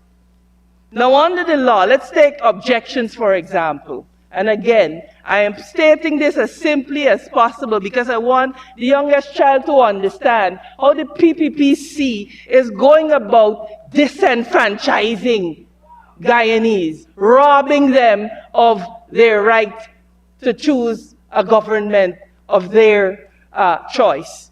Mr. Speaker, when you think about objections, when an objection is lodged against someone on the list, GCOM is required to notify both the objector and the objectee. The objector, the person making the objection, the objectee, the person being objected to. The law mandates that notice must be given for a hearing, and that notice must reach the person 2 clear days before the actual hearing. However, Mr. Speaker, we must understand that in the context of a 5-day exercise, this legal requirement collapses under its own weight. How, you may ask? Let's consider the timelines. So, day 1, an objection is lodged. Day 2, GCOM processes and issues notices. Day 3 or 4, the notice is received. And day 5, a hearing is held. Now, this timeline that I've put out here presupposes flawless execution. And we know that that is not a reality in this country. We know that. So, the practical implications are these. GCOM will either have to breach its 2-day notice, violating the law, or proceed with hearings that give the affected parties inadequate time, a breach of due process. So, Mr. Speaker, either way, this is procedurally defective. Mr. Speaker, it will mean that large numbers, essentially this is what it will mean, that large numbers of people who may be on the list and who are not entitled to be on the list will not be removed from the list. That is what it means. And this is important because I want us to remember that the last cycle of registration ended a few days ago on May 31st. Why is this significant? Because that preliminary list ought to be subjected to a process of claims and objections that will cull the list, purify the list, cleanse the list, and that has to be done in 5 days. It means that the list as is the list that we will get. Now let's look on the list as is.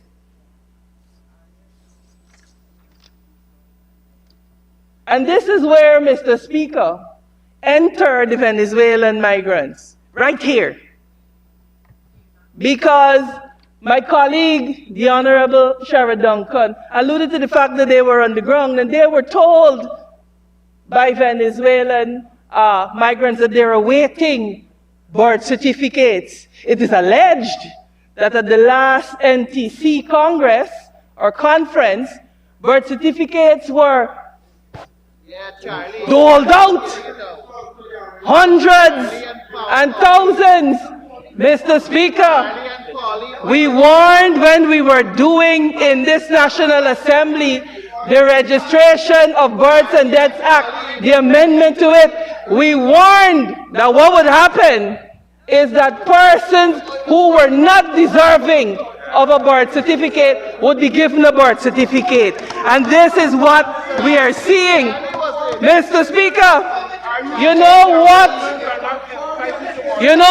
our scrutineers are being confronted with? Our scrutineers are being confronted with a phenomenon of people with names like Carlos James with a birth certificate, but cannot speak a lick of English, but they have a birth certificate. And do you know what that means? And you know, I know they would say this. They love to say that this is the role of the scrutineer, but the truth is that no scrutineer is trained, nor do they have the authority to turn back an applicant with a prima facie legal birth certificate. So the scrutineering is not going to solve the problem. So they have rigged these elections from the issuance of birth certificates. So the truth is that we could come here and we could debate all day. The fix is in. Because they rigged it from the issuance of birth certificates. The bandits are inside the house grill, though. Bandits are inside the grill. And so, you know, Mr. Speaker, I heard the Honorable Attorney General talking about reinforcing, you know, the security and talking about banditry. But what they are doing in the name of security, it is like you are removing the door. You're taking the locks off of the door in response to a security breach. That's what they're doing here. And so, Mr. Speaker, what this government has done is engineered the population right before our very eyes. That is what they have done. And we have been warning about it for years. But you know what? This government has a lot of money to spend on propaganda. And they've spent a lot of time calling us on this side of the house riggers, etc., to distract from the fact that they are absolutely the ones culpable of undermining the will of the people of Guyana. Mr. Speaker, it's no wonder we can't have the results of the census because they just do not want us to know. Because remember, a census is a snapshot of the population of your country at a particular date in a particular period. So they know that if they release the results of the census, it will show what it will show, and it will bring into question the very sharp increase in numbers that we are seeing on this bloated voters list. This is why they're not giving us the census, because they are attempting to engineer the population. Riggers. Mr. Speaker, another example of this, and they're doing it strategically. They're choosing certain areas in which to do it. They're doing it in areas that they wish to shift the demographics. Because, so for example now, if I live at, let's say, Lot 10 Queenstown, I have lived at Lot 10 Queenstown all of my life. But when I check on the list, there got 15 other people living at Lot 10 Queenstown. If I want to challenge that, it's 3 days for claims, I think, and 2 days for objections. I have 2 days to challenge that. That is the mischief. That is the wickedness that this government is perpetuating. And you see all of them getting up and walk out because they know that they have been caught with their pants down.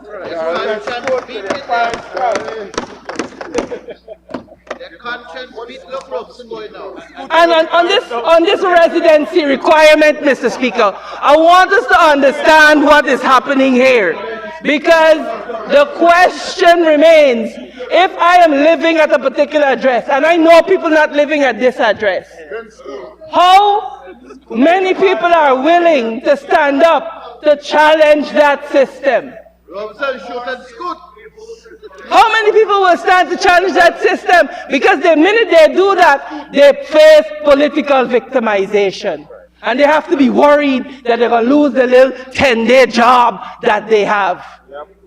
But, Mr. Speaker, what this comes down to, and the heart of this matter, is that the Attorney General has amended the law so that it no longer speaks about residence, it speaks about an address. Right? This means that persons obviously can put an address even if they don't live there. Mr. Speaker, by the amendments passed by the Honorable Attorney General in this House, this is now legal. I could put an address even though I don't live there. And so, Mr. Speaker, what used to be clear-cut questions of electoral fraud and list padding, things that could be exposed, that could be challenged, that could be brought before the courts, have now been legalized by the series of amendments brought by this government over the many years that we have been in this National Assembly. The rules have been changed in a way that they shut down scrutiny. It is not that questionable practices are now allowed. It is that they have been legalized, and this is what I want the people to understand, that they are now beyond challenge. There is no more opportunity for a concerned citizen or a concerned group to raise valid objections and have it tested in court, because the very definition of what is allowed has been rewritten to protect these illegal practices. And so, Mr. Speaker, what we're seeing here is not just bad policy, it is the deliberate closing off of the legal and democratic tools that will allow the public to call this out. So what are Guyanese to do? And when you think it's bad, Mr. Speaker, it gets worse. Because what you see by the amendments that have been passed over the years, as my colleague, Ms. Sarabo Hali alluded to, and Mr. Sherrod Duncan, and Mr. Roysdale Ford, is the continuous erosion and legalizing of mischief and of wickedness. And so, Mr. Speaker, you look at that work plan by GCOM, the fix is in. That is where the mischief is. You look at it, and you see that there are some key timelines. Mr. Speaker, there are some key timelines, for example, and Commissioner Charles Corbin raised this note. He raised this concern.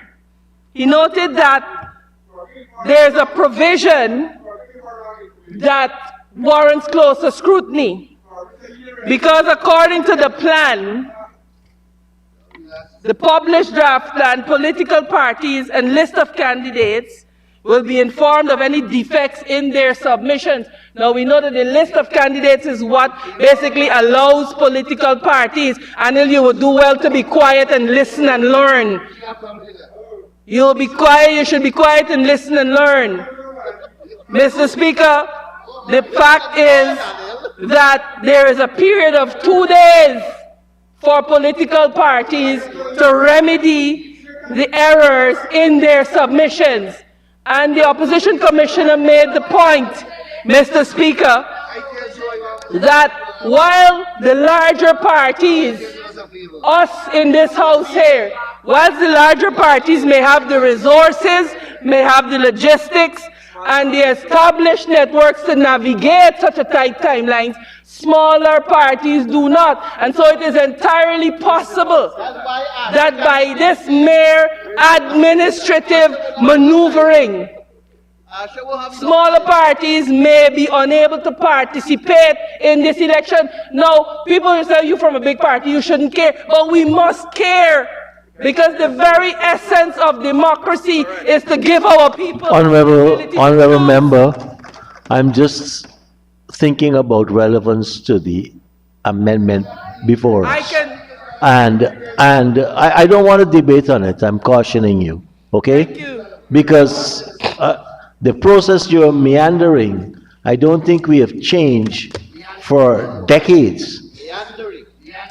For decades. And don't forget, I have been around for more than 4.5 in the system.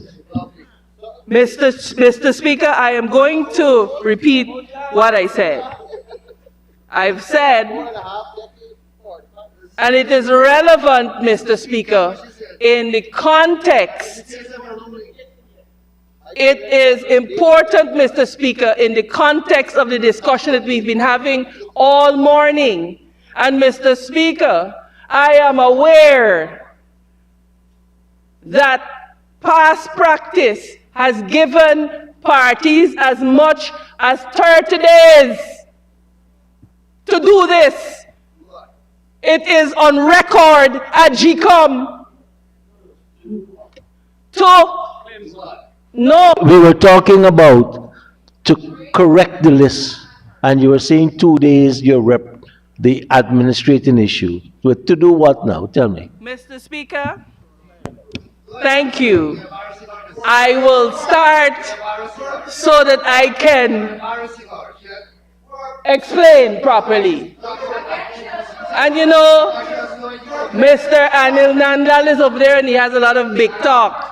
But if he will allow me to speak, I will explain to him. Mr. Speaker, the point that I am making is that when you examine the plan, it gives parties 2 days.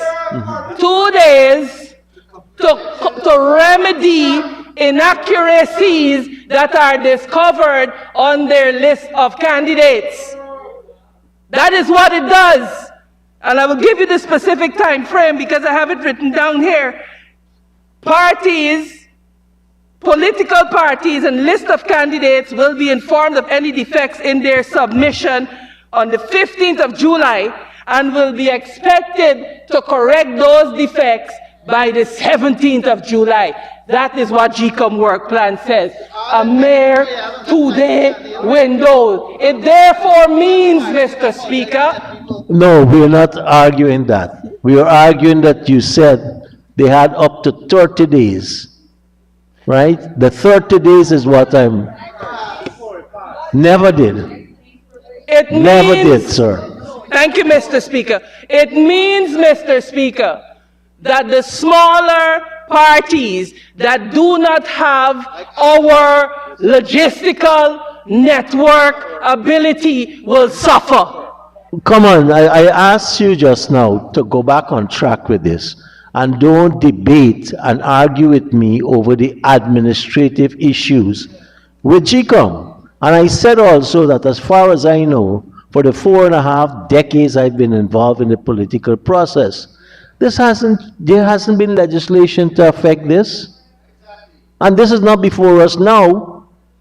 So I don't know what we're debating GCOM's administrative role. We're bringing GCOM's discussions with respect to the administration of elections to the House now when we have an amendment to a specific piece of legislation. Good? And I'll tell you, if smaller parties are serious, they would do it right the first time. And I have been in a party which has been commended, right? So please, let's leave this where it is. And let's get back to the amendment dealing with the omission which the Attorney General is trying to remedy now.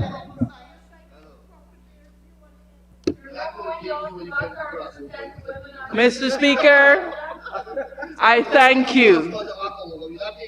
I note, Mr. Speaker, that we are in a parliamentary debate.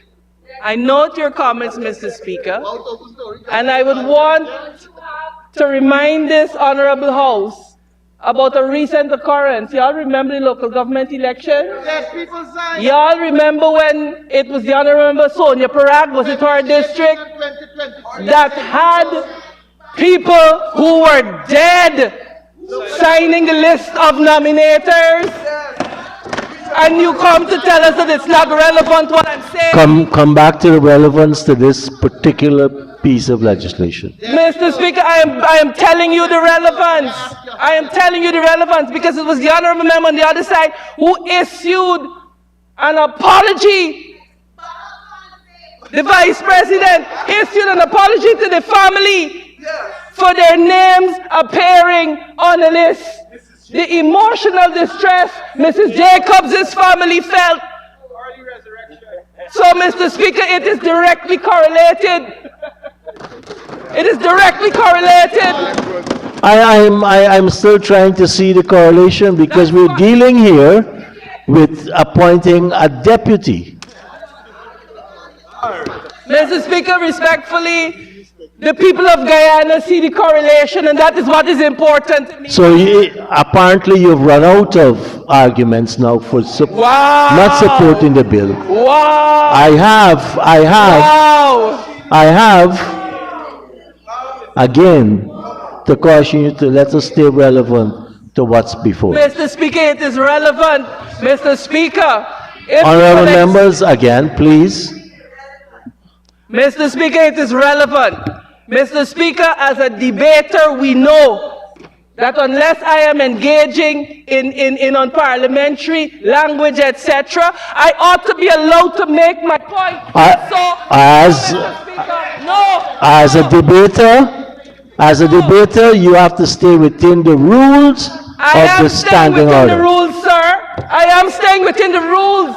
What you are doing is interfering with my ability to speak to the people of Guyana. This is the people's house.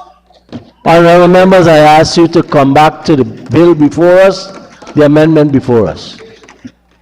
I will come back to the bill. I will come back to the bill, Mr. Speaker. I will come back to the bill. And as I continue, Mr. Speaker, in what I was saying, because I've never left the bill. I've never left it. People may want to say, oh, why are you concerned about this? You from a big party, you got logistics. But I'm making the point that the essence of democracy is that we got to give people the ability to choose. And we cannot use administrative sleight of hand to rob the people of Guyana. We cannot do that, Mr. Speaker. And so we got to ensure that the procedural requirements do not lend to the people of Guyana being robbed. And this is what this work plan is facilitating. Absolutely. Absolutely. And you know what is you know what is so frustrating about it? It is directly tied to the process of GCOM. Because 3 commissioners could get together with the chairman and fight this atrocity on the people of Guyana. And you want to tell us it's not relevant?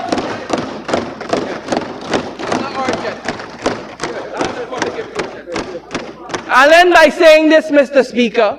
I'll end by saying this.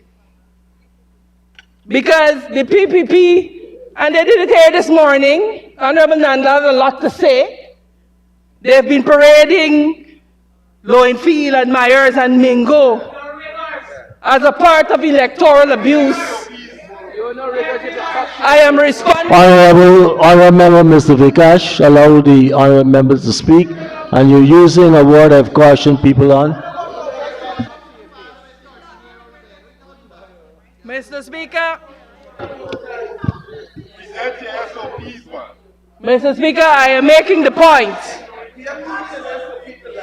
I am making the point, Mr. Speaker, that the PPP has spent the last 5 years accusing the opposition of being riggers, of wanting, listen to me, of wanting to thwart the will of the people. They did it this morning, but what we have just laid bare is that they, in fact, are the riggers, and they've rigged it without one vote being cast. Honorable members, you need an extension to continue. Mr. Speaker, I move for the honorable member to be given an extension in keeping with the standing orders. Thank you. Honorable member, you may continue. Thank you, Mr. Chair. In closing, I will say, thank you, Mr. Speaker. Mr. Speaker, I will say this. In closing, Mr. Speaker, we vilify Lowenfield and Myers and Mingo. Comrade Walden Lawrence as proof of electoral abuse. But I want to say this, Mr. Speaker. If it was wrong then, it is wrong now.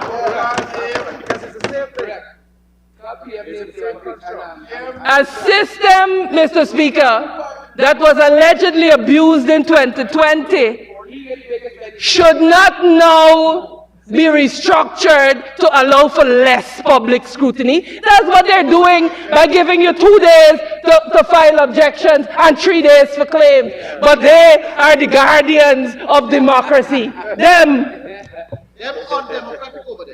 Mr. Speaker, like I said, this is like responding to a security breach by removing the locks off the door. Mr. Speaker, they claim to be doing this to be preventing rigging, but the real rigging is being built into the system by design. Mr. Speaker, that is what is happening here.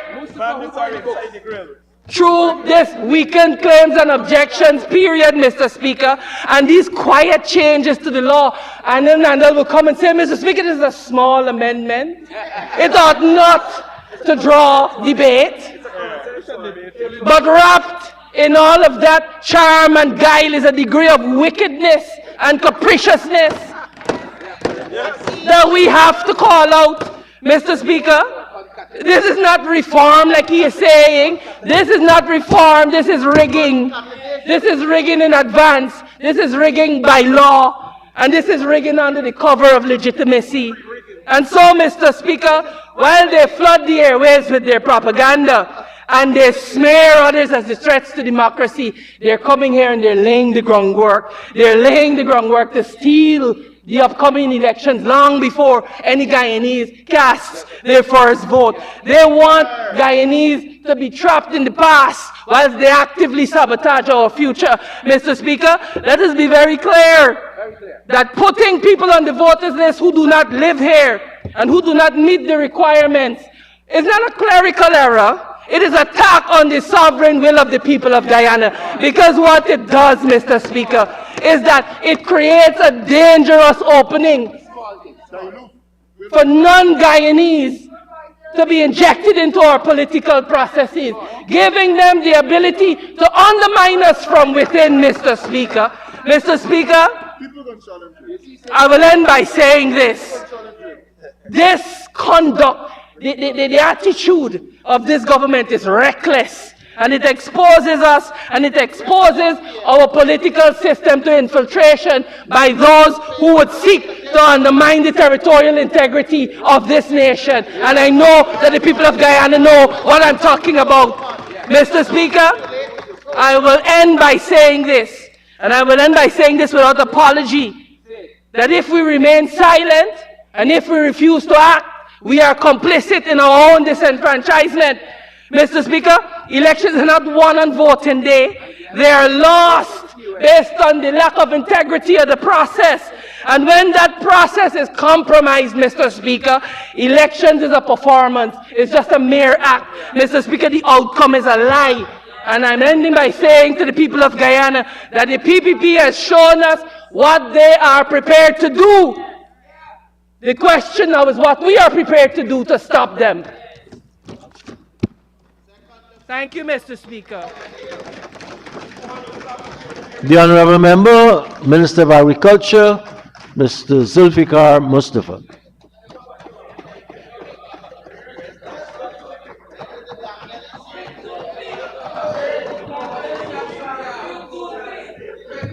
Thank you very much, Mr. Speaker. So, Mr. Speaker, this amendment, as the Attorney General rightly said, is a simple amendment. And my friend them over there always try as much as possible. When the truth are being spoken, they always try to create noise to drown out the truth. But that will never happen in our country, because the people of this country know who have their interests, and they will continue to ensure that their interests are taken care of come September the 1st. Mr. Speaker, as I said, that this amendment is a part of a comprehensive reform to amend Section 2.1 of the Principal Act, bring renewed direction to the definition of supernumerary returning officer, and the revised definition now reads, supernumerary returning officer means a supernumerary returning officer of a polling sub-district of polling district 3, 4, and 6, and a deputy supernumerary returning officer. This amendment is far more than a technical adjustment. It is a deliberate and substantive clarification that fortifies structural integrity of our electoral process. By defining the scope and status of these officers, particularly with the highly populated regions 3, 4, and 6, we are reinforcing operational command, eliminating ambiguities and securing the lines of authority essential for the lawful and orderly conduct of elections. And Mr. Speaker, over the last 4.5 years, the People's Progressive Party civic government would have brought to this National Assembly a number of amendments to the Representation of the People's Act to ensure that we have election that is transparent, an election that is free and fair, and elections that represent the will of the people of our country. And Mr. Speaker, I want, and I will deal with some of the issues in a moment that were raised by both Honorable Ford and my good friend, Honorable Amanza Walter Desir. Good. But, yes, honorable body, right. So, Mr. Speaker, I want to list, first of all, I want to list some of those amendments. So, no one from the opposition bench spoke about those amendments that we did in this honorable House. These amendments, or those amendments, were not there prior to the 2020 general and regional election. These amendments were put forward by the People's Progressive Party civic government to ensure that we don't have another fiasco that took place in our country in 2020, where the democratic will of the Guyanese people in government at that time was trying to deny the will of the people of our country.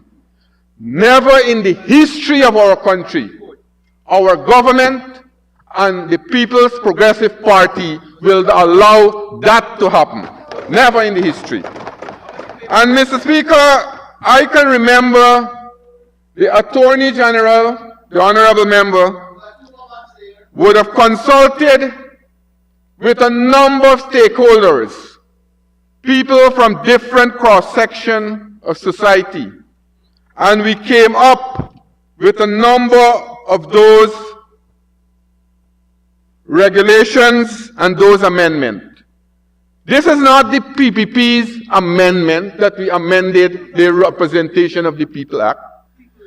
This is the amendment that came out of because of extensive consultation that took place in different parts of the country. And Mr. Speaker, the opposition failed to attend those consultations. If they had all these ideas and they want to amend and ensure that we have a perfect electoral laws in this country, why didn't they came to the consultation to put their proposal on board? These proposals here are these amendments that we amended the Representation of the People Act were amendments and were proposal that was put forward by those interest groups across this country. The Attorney General and his team consulted widely across this country, and every single stakeholders, every single political parties were invited to those consultations, Mr. Speaker. And Mr. Speaker, I want to just list a few. For the future election, for the elections on the 4th of September 2025, we will have in law serial numbering of statement of poll forms in similar manner as with the case of ballot papers. It had serial number, but not with the case of the ballot paper. Probably these people don't know what is in the elections law. We will have the template for the statement of poll form, like ballot paper, will be encrypted and sent by electronic email to overseas printer with the relevant established technical and security instruction to prevent the template from falling into the wrong hands. Those are the transparency that we are talking about and the amendments that we have put forward. Mr. Speaker, another amendment that we have made to ROPA, depending on the number of parties contesting the election, only the required number of copies of statement of poll form plus 5% must be printed, and that is in ROPA. That is law. You will not print excessive form that can be manipulated when the process happens. Those are the transparency we put into the law. So I don't know these people or these honorable members coming here beating their chests, saying that this election will be manipulated. Mr. Speaker, and I will talk about GCOM's work program.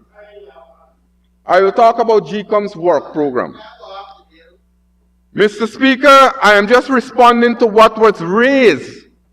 What was raised in this National Assembly, so that the people in this country will not have false and wrong impression and create doubt in the minds of the electorate, because very shortly we will be going to the poll, and the electorate will make that wise decision again to continue to support the People's Progressive Party Civic.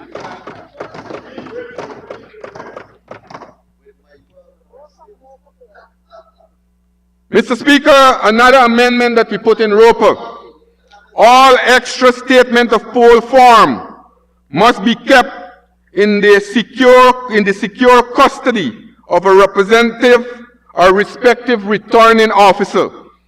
Additionally, statement of poll form that may be requested as a result of damage must be provided by the returning officer via the deputy or relevant deputy returning officer. The damage SOP form must be returned to the returning officer before the replacement are uplifted. So you replace the form and you send in the damage form so you can have accountability. That is the amendment that we put. Those are laws. Those are the laws that we pass in this National Assembly. There will be legal provision, Mr. Speaker. There will be legal provision for all used and unused statement of poll forms to be accounted for by the ROs and the returning officer by the POs and the returning officer respectively. So this is not a free-for-all anymore. Up to now we are waiting, the Guyanese people are waiting for the AP and UAFC to produce their statements of poll for 2020. Where is it?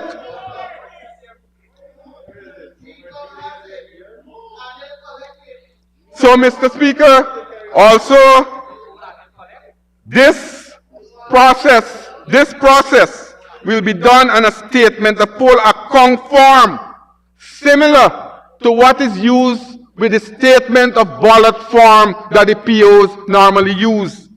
And more importantly, this process will be scrutinized and observed by parties' agents so that they will be part of the process. And I can go on and list all the other amendments to the Roper. Mr. Speaker, these amendments are here. These amendments were made into laws to ensure that we have transparent and free and fair and democratic election in our country. That is why the People's Progressive Party brought these amendments and make it into laws. And gone are the days, Mr. Speaker, when ROs, POs, and returning officer for electoral district will do things or try to manipulate the votes to ensure they put a party in office. No more. Remember what happened at the Ashman's building. Remember the manipulation what took place there.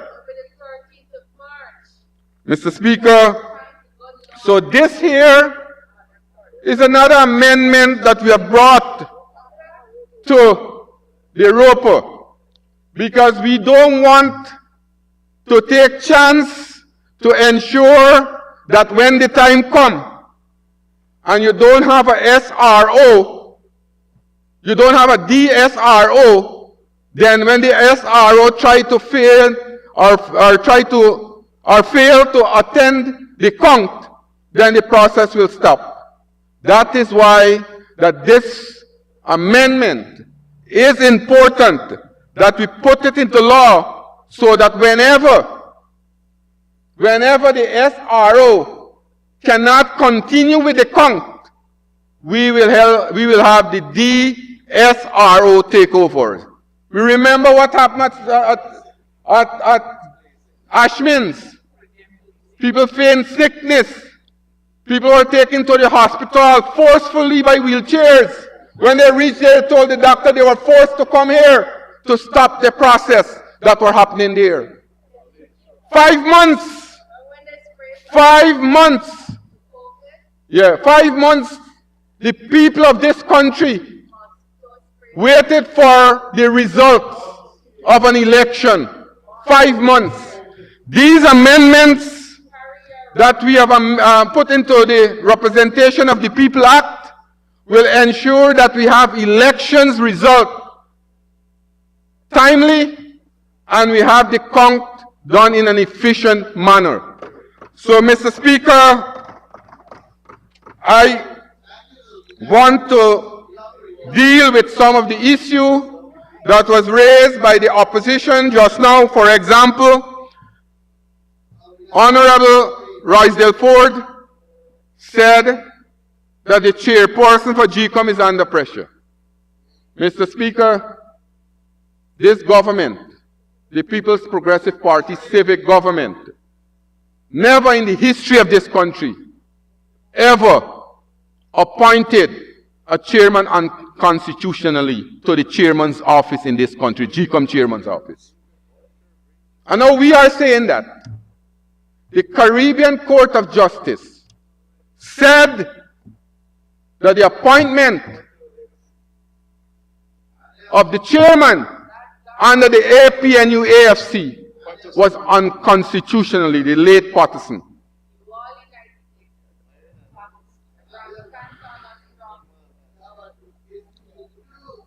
Mr. Chairman, Mr. Speaker, we heard about the GCOM's work plan. The work plan is in compliance with the statutory requirements. The statutory requirements for the conduct of general and regional elections. GCOM didn't breach any constitution. GCOM didn't breach any requirement. GCOM didn't breach any administrative requirements. All the measures, all the items that are listed to be done on the work plan are in line with statutory and administrative requirements from GCOM. So, Mr. Speaker, then we heard about 2 days. 2 days party have to correct their list. Any party that worth their salt will not have to do long correction. I can tell you, the PPP doesn't have to do any correction for the last election. We sent in our list, it was accepted, and it was a good list. It was a list that satisfied all the requirements that we have in GCOM. Mr. Speaker,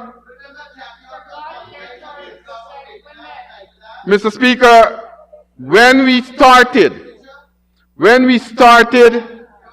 continuous registration, the purpose of continuous registration was to ensure that the Guyana Elections Commission be in a state of preparedness at any time for elections. We have scrutineers on a regular, permanent basis from the 2 major political parties that are at GCOM. We have a process where we have scrutiny from these scrutineers.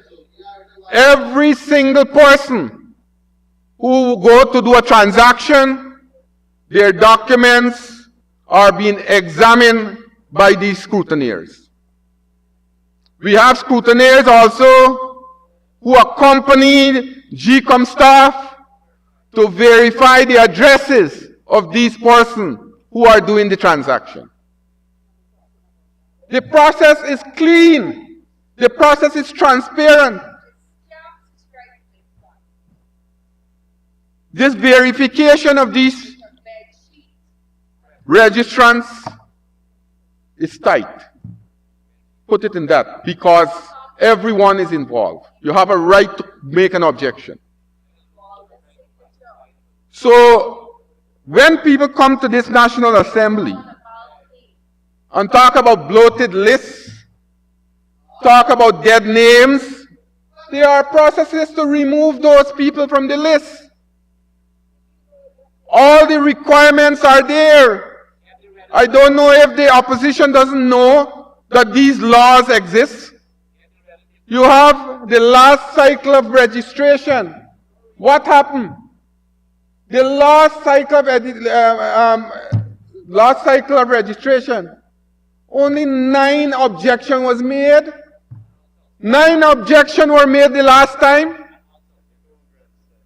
And they come in here, come talk about bloated lists.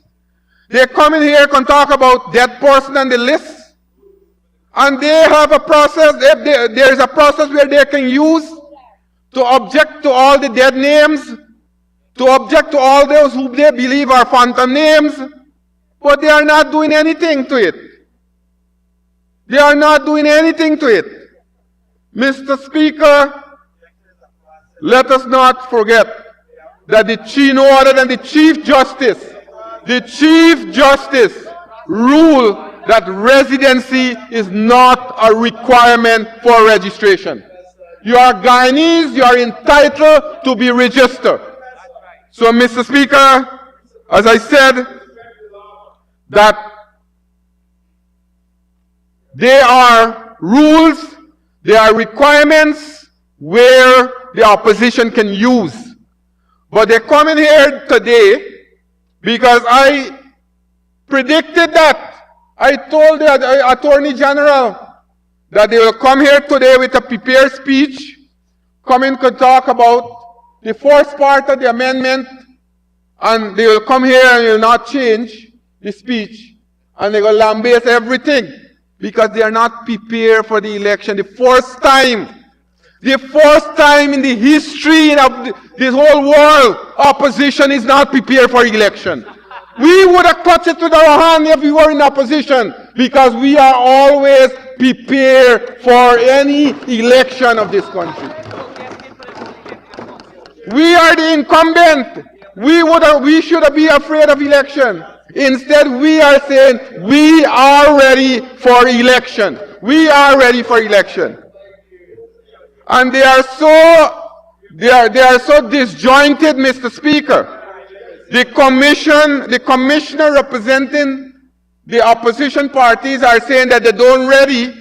They're not leading in one breath to just to please people, say, yeah, we're ready. But this time they are not ready for an election. They are not ready. They are in all manner of problems. They are in all manner of problems. So, Mr. Speaker, this amendment that we are doing here today, or making here today, closes that space that we are talking about, where the SRO, now, if unavailable, will have a DSRO to continue that function that he or she can perform. So that is all this amendment says. Simple, very simple. So that's the amendment that we're talking about. So it ensures that individuals entrusted, Mr. Speaker, with key responsibilities at the sub-district level are clearly identified, properly empowered, and legally bound by statute to execute their duty with integrity and transparency. We are not saying that we will identify someone if that person doesn't satisfy the requirements. That is why we are putting it in law, to ensure that it is enshrined in statute, so that no one at the end of the election, when they lose the election, they will cry foul, because we have it in the laws, we have it in the statute, and that is why we want transparency, accountability, free and fair election in this country. So, Mr. Speaker, in this way, we are not only referring to our electoral laws, we are affirming a principle that every role within the electoral process must be clearly defined, legally anchored, and functionally effective. That is what we are reiterating here today. In doing so, Mr. Speaker, we are taking another step towards a system that is not only lawful in form, but credible in substance and worthy of the public trust. Mr. Speaker, I want to reiterate this point. I am saying, in doing so, we are taking another step towards a system that is not only lawful in form, but credible in substance and worthy of the public's trust. That is what we are doing here today.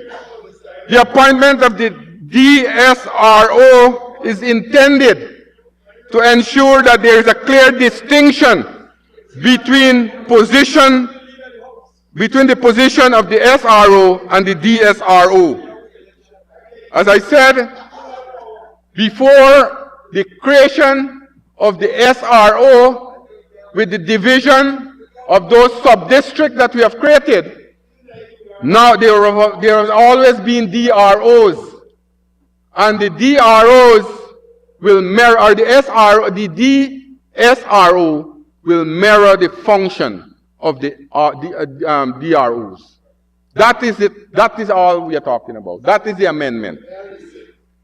So, Mr. Speaker, it is important also, as I said, we brought these amendments here. We not brought it because one night or one day we woke up and said that we want amendments. We saw what took place in 2020. We saw what took place in 2020. And if I was sitting down over there, I would have come here today and say I support this amendment and finish about it. Never open up debate on electoral matter in this country. Because the most incredible part are the people them who should be afraid of ever discussing any electoral issue is the AP and UFC. They have a history. They have a history of tainted election in this country, Mr. Speaker.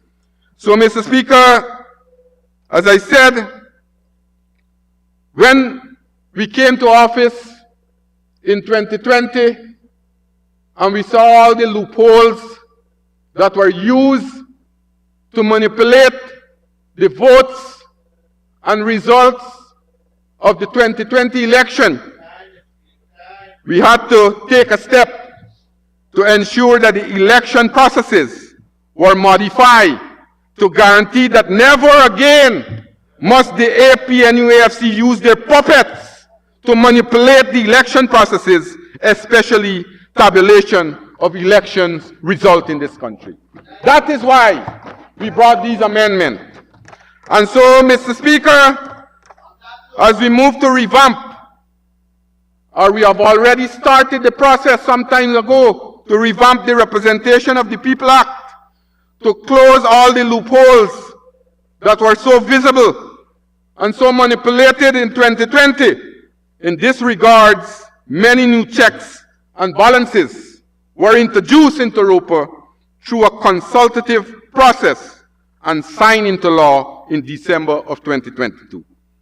As I said, these are very, very important amendments that we can have to ensure that we have free and fair election. The other issues raised by the opposition are issues just to have excuse to delay the process. The Guyana Elections Commission's work plan have certified all the requirements for elections. All the timeline in the work plan has certified all the requirements, statutory requirements, and administrative requirements. So there is nothing in the elections or the Guyana Elections Commission's work plan that can stymie the election. We will ensure, Mr. Speaker, we will work with that, as I said. As a government, we are proud and we are prepared to go to this election to ensure that we continue the progress that we started in 2020. We will continue because that, and this is the only opposition in the world, are afraid. They are afraid of elections. We have a process. We have a process that we started when we started continuous registration. The idea of continuous registration was to ensure that GCOM, the Guyana Elections Commission, be prepared at any time for election. And we are seeing it today. What we started some years ago, we are seeing it today. We have 29 permanent offices in this country, the Guyana Elections Commission, where we have scrutineers from both political parties, the opposition and the government. We have mobile registration process. We have regular updating of the list. We have a process where the GRO sends to GCOM person who died, whose names will be taken off the list. We have a process, if the opposition were their salt, they would have used the claims and objection period so that they can go and object to people's name who they feel doesn't belong to the list. All these checks and balances that we have, and they are not making use of it. They are coming here to cry and say that the process is not working. But we are coming here to ensure that we have a transparent process. We put system in place so the elections will be credible. The elections will be above board. And the elections will be recognized by international observers. That is why we are putting all these amendments so that we don't want to leave any loopholes, Mr. Speaker, so that we can ensure that the elections will be free, fair, and transparent. So at the end of it all, everyone wins. Everyone wins. And these amendments are geared, as I said, to ensure that we have credible elections, we have transparent election, and the People's Progressive Party, civic government, and the party, our party, will ensure at all times the democratic will of the people is respected. Thank you very much, Mr. Speaker. Thank you very much, Honorable Minister. Honorable members, I think the will of the Parliament is that we have lunch.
you.